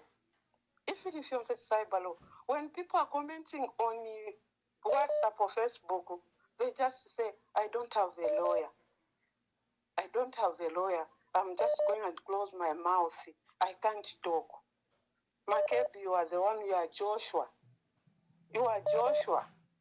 God be with you. Don't fear anyone. God be with you. Thank you.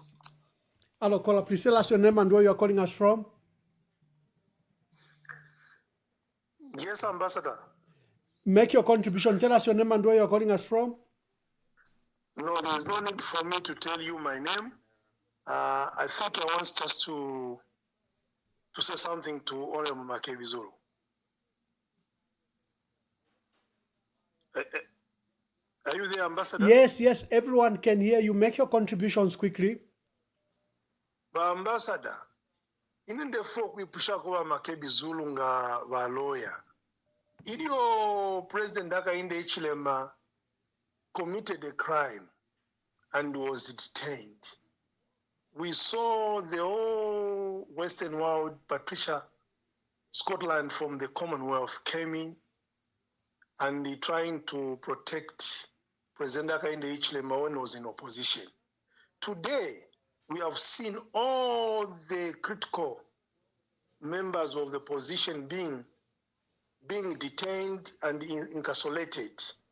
We have just seen so very quiet to the Western world. What is it? I need the Honorable Makebi Zulu to explain to the Zambian people, since he's a legal counsel and has been there. Thank you. Thank you. Hello, caller. Please tell us your name and where you're calling us from. Good evening, Ambassador. This is Rob. I'm calling from Manchester, UK. Yes, Robam. Yeah, thank you so much for this opportunity to allow me to speak to the Mr. Makebi Zulu. It's quite very emotional, actually, to hear mothers speak like that, like Queen Pumi. There's always say when a mother speaks, and all the mothers that have spoken today, then you know that there's something happening, and what we want is to have a president that can show love and loyalty, and that's not what we're getting. from this, not just the president, but his entire government. You know, when people question that things are not okay, and then the president has the audacity to even say, Munkarakut. You know, so with them, when they talk about Kwenyu, they are talking about their own pockets. But we have a responsibility with all the Zambians. Today, I think everyone can testify that Zambia is not independent. You saw what happened with that church gathering that was stopped when it's been going on for 20 years. But this government, whether it's the police, they stopped it. And so many things that are going wrong in our country. Hakainde HM has put us in what we call a time machine. He's taken us, he's been talking about forward. You guys that keep on pointing these you praising us forward. And we found ourselves pre-independence. Everything that we fought for, it's gone. And if you do not realize that you have no independence in Zambia, then you really need to go on your knees and pray. Because Zambia needs a second independence, deliverance, and having someone with empathy and love and loyalty that Makebi has done. Like all the people have said, it's something that we need. Someone that will stand for the Zambians. Whether he goes to negotiate for anything for the Zambian, but he puts Zambia first. That is what we want in a second independence. Thank you so much, and all the best, Makebi Zulu, and we are here if you need anything. Thank you so much. Thank you. Thank you, Rob. I'm from Manchester. Hello, caller. Please tell us your name and where you're calling us from. Hello, good evening. Good evening. Yes, good evening, Ambassador Mwamba. This is Don Oscar. I'm calling from Italy. Yes, Father. And my greetings to Council Makebi Zulu. I'm very much pleased to have listened to him, and I've heard a lot of callers calling him now to. People are calling names like you are or the Savior, you are David, you are Moses, and things like that. I am proud. What has made me proud this evening is to hear that Makebi Zulu has emphasized he is considering to have a conversation and consultation. And this is not, his decision is not going to be an I, but it's going to be a we program. And that is wonderful. So Makebi Zulu, my request to you is, basing on this we you have underlined. So my request to you is this. Looking at what is happening in our country, omunwe umo tausala inda balanda mchiwen, but omunwe umo tausala inda. Looking at what is happening in our country, Makebi Zulu, that humility that you have shown this evening on this platform, cherish that humility. It is a sign of wisdom. Make consultations. Speak to gentlemen who God has called to come out. Basangwa, Brian Mundubile, KBF, Kasonde Mwenda, Binwa Mpondo, and others. I've just mentioned a few. Please knock on their door. Sit down. Omunwe Omo, Tausalanda.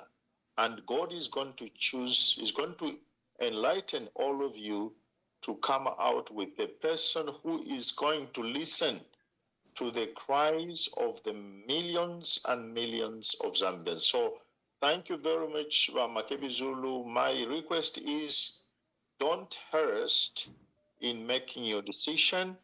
Please go and consult and sit down. And please then listen. The voice of the people is the voice of God. The people are speaking. The people are calling all of you. Come together. Come together and show the Zambian people that you have an intention to serve them and not to command on the Zambian people, but to serve them. So thank you very much, and go ahead with that humility and wisdom, and God is going to bless you. Thank you very much, Mom. Thank you very much. Hello, caller. Please tell us your name and make your contributions clearly. The phone won't stop ringing. Thank you very much, Honorable Mwamba. Yes, thank you. Make your contribution.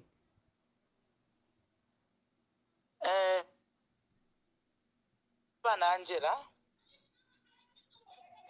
ndetumina ku garden chirolo. Mkwai. Mfika mkwai. Mkwai muleo mfika landeni. Hello. We can hear you very clearly. Awe. Thank you very much, Honorable Emmanuel Mwamba. Ifo tuli kuno maba Makebi Zulu. Bantu butushe wotwa nabufula ba Mwamba. Apa telefo omuntu wakwisa mukutulubula. Bantu natuchula sana. Mone today it is independence nga abantu bale munika watuli bana banshiwa. So if we hope Yesu ili paliba Makebi Zulu. Kese turubula mu 2026 so that tukese kalako bwino. Abafyashi besu bali tufumya machushi onsayo twapitamo. But by this time we are still suffering machusha ene amwene mwamfo ba Mwamba. So if onse ikachene ni mubombele chapamo ba Makebi Zulu nga mwa president ba vice lero mwaisa pange chakosa twamibika mu 2026 mutufumyeko mu nsala twali sana amasoya pieces. Enough is enough. Bakainde mu 2026 bafure bafumyapo ama promises yabo n'abafira complete tetulera mu blackout ubunga ababule abule dula fyonse tapare. So if we hope you muri Makebi Zulu na group yabo alliance because we know Makebi Zulu next 2026 ekulanda ko kwandi natotera. Thank you very much. Hello caller, please tell us your name and where you are calling us from.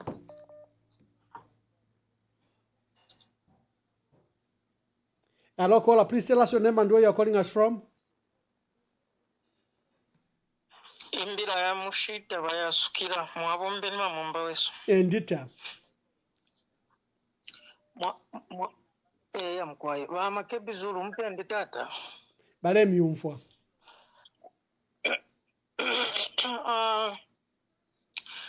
Makebi Zulu ichakubalira po ndetira alatata mwabombeni. Mwabombeni batata ba Makebi Zulu mulando wa kutusebulula ensoni. No kusebulula insoni family ya balungu. Pali chiwa Makebi Zulu na debo kishapona timwabombeni. Pakuimina na pachishinga ba Makebi Zulu twaishokete amaloya abengi ba Makebi Zulu lupia bafuwa ya pantu balula ichabupe chabo chilya nangu ichabupe chabo nga business lero mukumona kwandi nangula tefyo chili ngefyo chili nangu tefyo chili ndetira ba Makebi Zulu ndechetekero ubuteko bubu ababa baka indechirema wali michitapo na oforupi olwingi sana bakupira tiwenga muna fenba mwenga chita convince ya family ukutira ti uli omubiri mulete kuno kuzambia no kuisa seba na uli omubiri muno muzambia lero pali buchinga tibwenu ba Makebi Zulu na muimini na fyapa kosa mkwai okuchita bwino advise family iyo yaba yashiba Edgar Chakwalungu na pali chi tuletira mwabombe niba Makebi Zulu inshaye sana muri ashirieni ya politics pantu mwachasuka bwino kutira ti mufure mwabimfuira mwamfu abantu fe balala efe balalanda abantu balasumina okutira ti mwimini nenga bakateka nangula iyo idia eyo tulanda mukibembo kutira ti wisdom kibembe kyo ndira ti mukibemba ti ni wisdom. Thank you very much. Thank you. Hello caller, let me take this one as the last caller. Hello caller. Hello, good evening, Ambassador Mwamba and Honorable Makebi Zulu. Good evening. First of all, let me mention that Honorable Makebi Zulu, you are a likable individual and you don't have to lose elections 5 times to become president.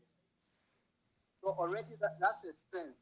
But I must make mention and make it very clear that you are being very slow as opposition leaders and yourself. We need to be steadfast right now, okay? Because towards 2026 general elections, you are lacking political preparedness. So you need to be fast. Okay, all the opposition leaders, you are taking time to make action. You are taking time to make the critical decisions. So please, as much as you are consulting, know that Honorable Makebi Zulu, people want you, and make that decision ASAP. Thank you. Thank you very much. Hello, caller. Please tell us your name and where you are calling us from. Good evening, Ambassador, and good evening, Honorable Makebi Zulu. This is Abraham Rooney Kapia calling from the Copper Belt. Yes, Abraham. Thank you so much. Honorable Makebi Zulu, I would like to find out, how are you going to help us? You know, we've been crying for a stop from the government to, like, they want to amend the constitution, and we don't want them to do that. But it seems like they are so powerful, they can't listen to us, and you know, whatever we say, it's like nothing to them. So how are you going to help us? Since we don't want them to amend the constitution, we may be saying, no, we'll come and deal with them in 2026. What if they change that constitution and maybe we'll not have that power to even change the government next year? Because if they change this constitution, if they amend it, we're going to have a problem, maybe even when it comes to elections. So I was thinking maybe if you, as a lawyer, as a constitutional lawyer, can help the country to fight this one, because it's dangerous, and our country, where it's going, is we don't even really know where we are headed. And secondly, Honorable, we've heard people calling your name to say they want you to lead this country. I think even if you never had those intentions, then I think you need to have them. If you never had intentions to come and contest, then please, sir, this is the right time to contest. And personally here myself, I'm saying we need you to come and contest. Yes, we have a lot of leaders that are vying for the same position, but please, sir, they're also calling for your name, and please come and contest for the presidency. We'll support you. Thank you. Yeah, I keep on saying the last caller. Okay, now you are the last caller. Thank you. Thank you so much, Ambassador. Always a pleasure to call in, and thank you for the platform. I'll remain anonymous. Yes, anonymous. So sad that it's the first time in Zambia that being anonymous has become a norm, you know. It's unfortunate. I would like to commend Honorable Makebi Zulu for the work that he's done. You know, people may be seeing it from the political lens, but I see it from a lens of being principled and being grounded to what you believe is right. I wouldn't be happy for my relative or my parents' body to be, you know, brought back in the name of dignity, but all because they want to stage it for, you know, laughter and mockery. I wouldn't do that. So there are so many people that have been doing that, and that has just brought, you know, a part of Makebi Zulu that people did not know, besides the, you know, the brilliant mind of a lawyer that he has. He's just made himself to get known and to be staged, you know, for what he's able to do. Thank you so much. Zambia at 61, there's so much to talk about. Ambassador Mwamba, we keep complaining. We keep talking about, you know, a government that lies to people and makes it a norm. Just the other day, I was seeing a whole Republican president lying about facts that could be verified by even a 7-year-old child, saying when the PF left government, the dollar was at 24 against the kwacha. Who cannot find that information on the internet? And then he says they've stabilized it to 22 when the records were actually, you know, showing that it was towards 23. When PF left government, the dollar was 17. Right now, it's at 22 to 23, and someone is happy lying to the people. All they do is lie, and you can't trust them anymore. The PF and the Tonse Alliance should unite at this point, create a force that will redeem the Zambian people. Some of us are calling from outside and may not really face the problems directly, but in one way or the other. That's why you see a lot of callers coming from overseas and abroad, because they are still connected to the Zambian people, and the problems of the Zambian people are still our problems. Thank you for this platform. Don't undermine it, Ambassador. You're doing great, and God bless you for it. Thank you. Thank you very much. We have to end. As you can hear in the background, the calls are still coming in. Queen Pumi says she's so emotional because this is one of the largest on this platform that she has watched. We are on X, we are on YouTube, we are on TikTok. On my page alone, I've had almost 96,000 views as now. If you go to my page, you will find that 95,000 people have viewed. This is one of the largest broadcasts that we've had live. I know the numbers do build up later, but I don't know where the numbers will go if up to 95,000 people viewed this broadcast. And remember, we had that disruption for 1 hour where there was no volume, but people did not go away. Instead, they built up. One of my social media experts had even said, "You are being unfair to Makebi Zulu. Why are you hosting him on Independence on Friday and will be drunk by the time you are broadcasting?" But against all those odds, Makebi pulled the numbers. I think what the Zambians are saying, Makebi, they are giving you flowers. They are recognizing, despite the insults, despite what you've gone through, the Zambians today rallied around you and supported you. And many even called for your leadership for this country. So let me invite Honorable Makebi Zulu to make his last remarks. This broadcast has been a humbling broadcast for me. And thank you, Zambians. Thank you for rewarding, people that are selfless in their ways. And Makebi Zulu has received insults. He has received attacks. But today, you came literally emotionally just to give him that age. So thank you for that. Honorable Makebi Zulu, the number is, as the phones is still ringing, but we have to end the broadcast. Let me invite you to answer some of the questions and give your last remarks. Thank you very much, Ambassador. I'm very emotional, I must say. It's been a very humbling program, and I'm at a loss for words. I'm really at a loss for words. Safe to say that every Zambian should know that the law is intended to protect them from any form of tyranny, either in leadership or any form of tyranny. The law is intended to protect them. The law is not intended to make leaders untouchable. The law is intended to enable leaders serve the people. And if President Hakainde Hichilema is listening, I'm hoping that he listened to what the people said. It is not a lack of leadership that is there, but a failure of leadership. And it is upon all of us to step up and be the leader that we promise the people to be the leaders that we are called to be. Because the call to leadership is a godly call, it's a divine call. And to abuse that call to leadership is to dishonor the person that puts you in that particular position. I pray that you may introspect your leadership and honor the person that gave you that call to leadership. To the many callers and to the Zambians that are out there, we need to stand up for ourselves. It is not right that we should be considering people that speak the truth, a person who speaks the truth, as being brave. Telling the truth is not an act of bravery. That is how we are supposed to be. That is what we are called to be.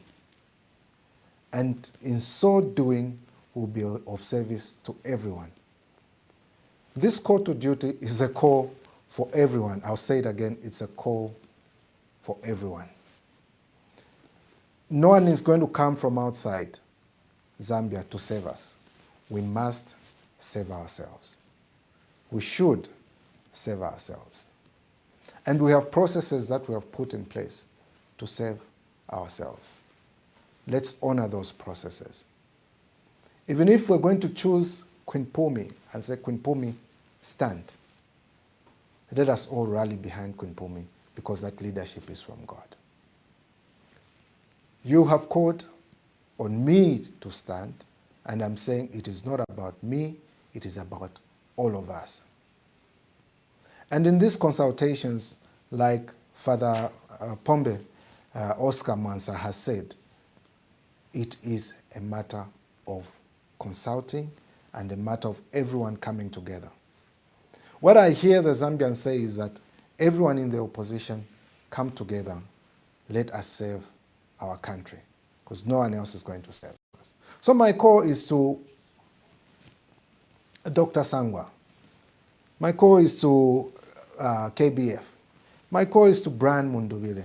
My call is to our acting president, Lubinda.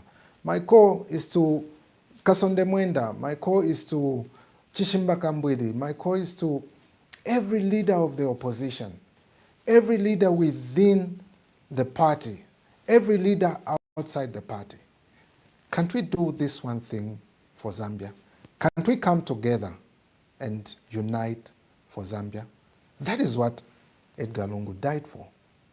When he was coming back to politics, he said the idea was to unite.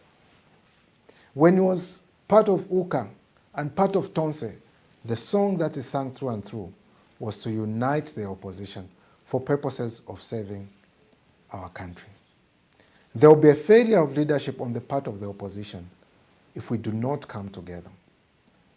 We need to come together for the sole purpose of saving our country.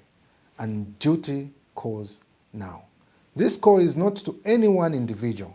This call is for all of us to come together and deal with the issues that our country is facing.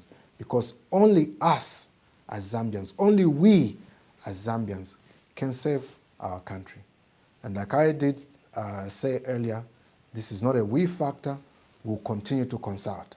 And the very people that I've mentioned here, and others that the clergy, and all those that are involved in the country, in the running of the country, even you in the diaspora, let's engage in this conversation. Let us make a firm decision and save our country as one. Let us do that, and we will see greater things happen in our country. Your call must be heeded to, and your call will be heeded to. In the meantime, let us concentrate on coming together. Then we shall emerge as one, and this leadership will be a leadership of oneness, for that is what we are, and that is what Zambia is. Thank you very much for hosting me, Ambassador Mwamba. Thank you for this opportunity. This has been a very humbling experience, and I'm grateful for this opportunity. The Lungu family is grateful for this opportunity to also speak to the people and let them know exactly what is happening. You have not been neglected as Zambians. You have not been denied an opportunity to bury President Edgar Chagwa Lungu. That will be done, and you will bury President Edgar Chagwa Lungu with the dignity and honor that he deserves. I'm grateful for this opportunity once more. Thank you, Ambassador.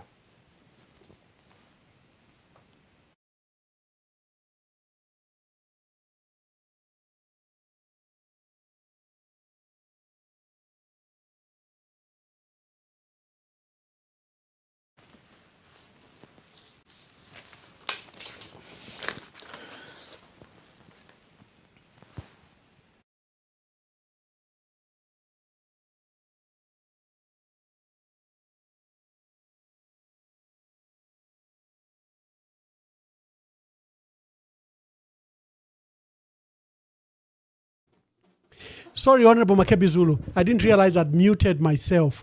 But there's a question of faith. Before I let you go, there's a question of faith. Would you like to answer that question? Yes, I would love to answer that question because I'm not ashamed who I am. I'm a Christian, I'm born again, I fear the Lord, and I serve the Lord. Thank you so much. Wonderful. Thank you very much. To our dear viewers, thank you for your patience and thank you for staying there very late to watch this broadcast. And we are humbled by the huge numbers that have turned up to the broadcast, almost going to 100,000 views just this evening. God bless you. And until we have another broadcast, I think on Monday, happy independence and reflect on our country. Our country can be better.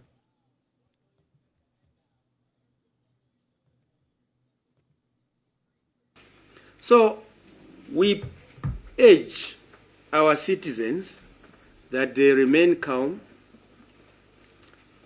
We can see light at the end of the tunnel, and that tunnel is now becoming shorter by the day.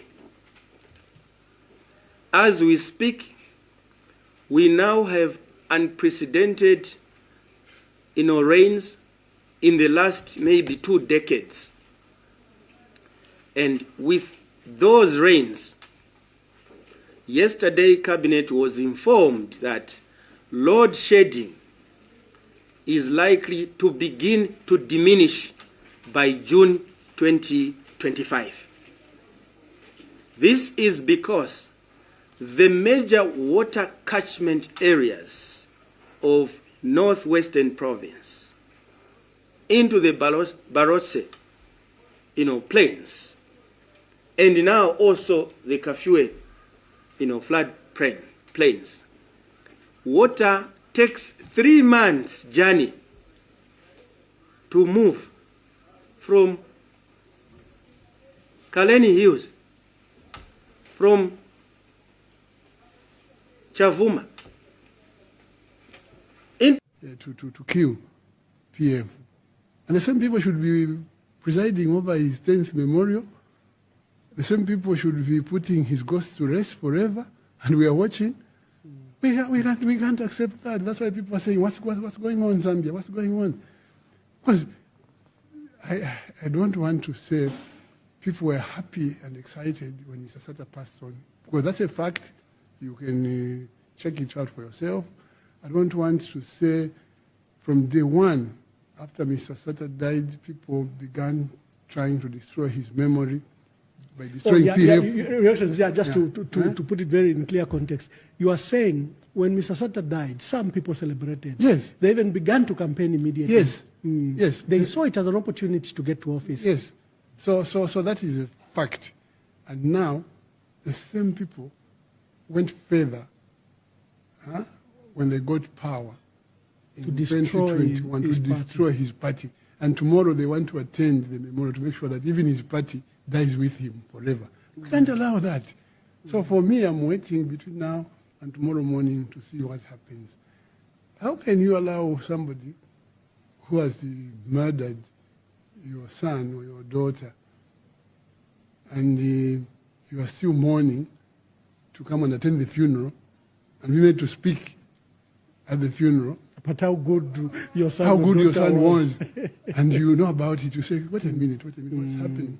And I think I can just say the whole thing, I summed it up when I spoke to one guy. I said,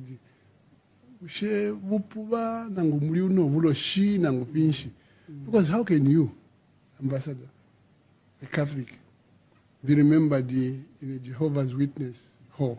Yeah. In the 10th anniversary, or how do you get to be dishonored? How do you get remembered in a SDA church when everyone knows that you're Catholic and so on? And the state insists. And the worst part is that I have learned that the Secretary to Cabinet is Catholic. Yes, he is. And so he's the Deputy Oliver Karabo. They're Catholic. And they should have told government to say, look, how these things are done. Especially Patrick Angwa, who is a practicing Catholic church member, and I've seen him in church even giving mass, Holy Communion and so on. He should have said, wait a minute, we want to participate in this program. That's good. So let us engage the church to it, the late president.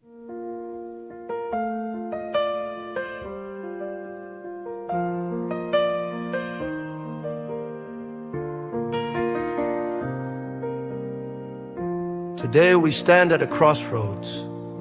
not just of politics, but of conscience. The passing of our humble president, Mr. Edgar Chagwa Lungu, is not only a moment of mourning, it is a moment of reckoning. Let this be a message to every future politician of Zambia. Power is not a crown. It is a responsibility. You are not above the people, you are born of them. You are raised by their trust, and you are judged by how you honor it. What we witnessed during President Lungu's health challenges must never happen again. No family should be dragged through courtrooms while grieving. No widow should plead for dignity. No orphan should wait for justice to bury their father. This is not the Zambia we were meant to be. Let us start over. Let us rebuild, not just our institutions, but our hearts. Let the death of President Lungu remind us that we are each other's keeper. That love is not weakness, it is our greatest strength. That the Bible commands us to care for the widow, the orphan, and the stranger. And that true leadership begins with compassion. We only have one Zambia. Let us raise her high, not with slogans, but with service. Let us show love, not just in words, but in action. Let us unite, not just in grief, but in purpose. To the Lungu family, we are with you. To every citizen, your pain matters. To every leader, your legacy begins now. One Zambia, one nation, one heart.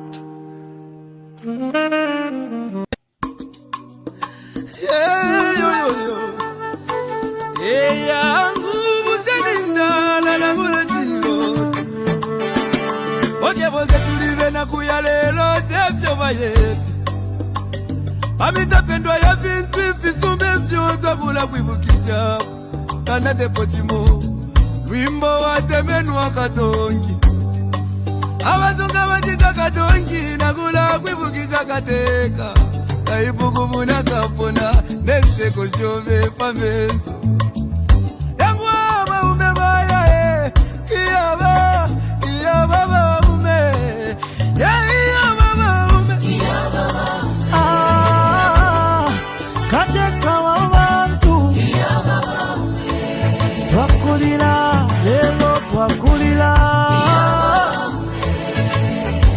ya kukonke milimo shove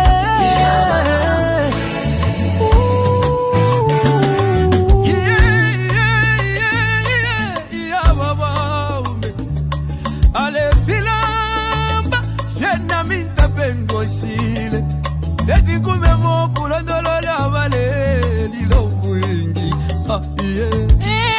iseko wingi mwakwete iseko wingi mwakwete mwaya mwende wino tata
ukula bebyo wachito bwingi ibisebo wapangiri obwingi ukuchinjo lusako kumonebo busaka mama utituwala basiyani chakwa katuse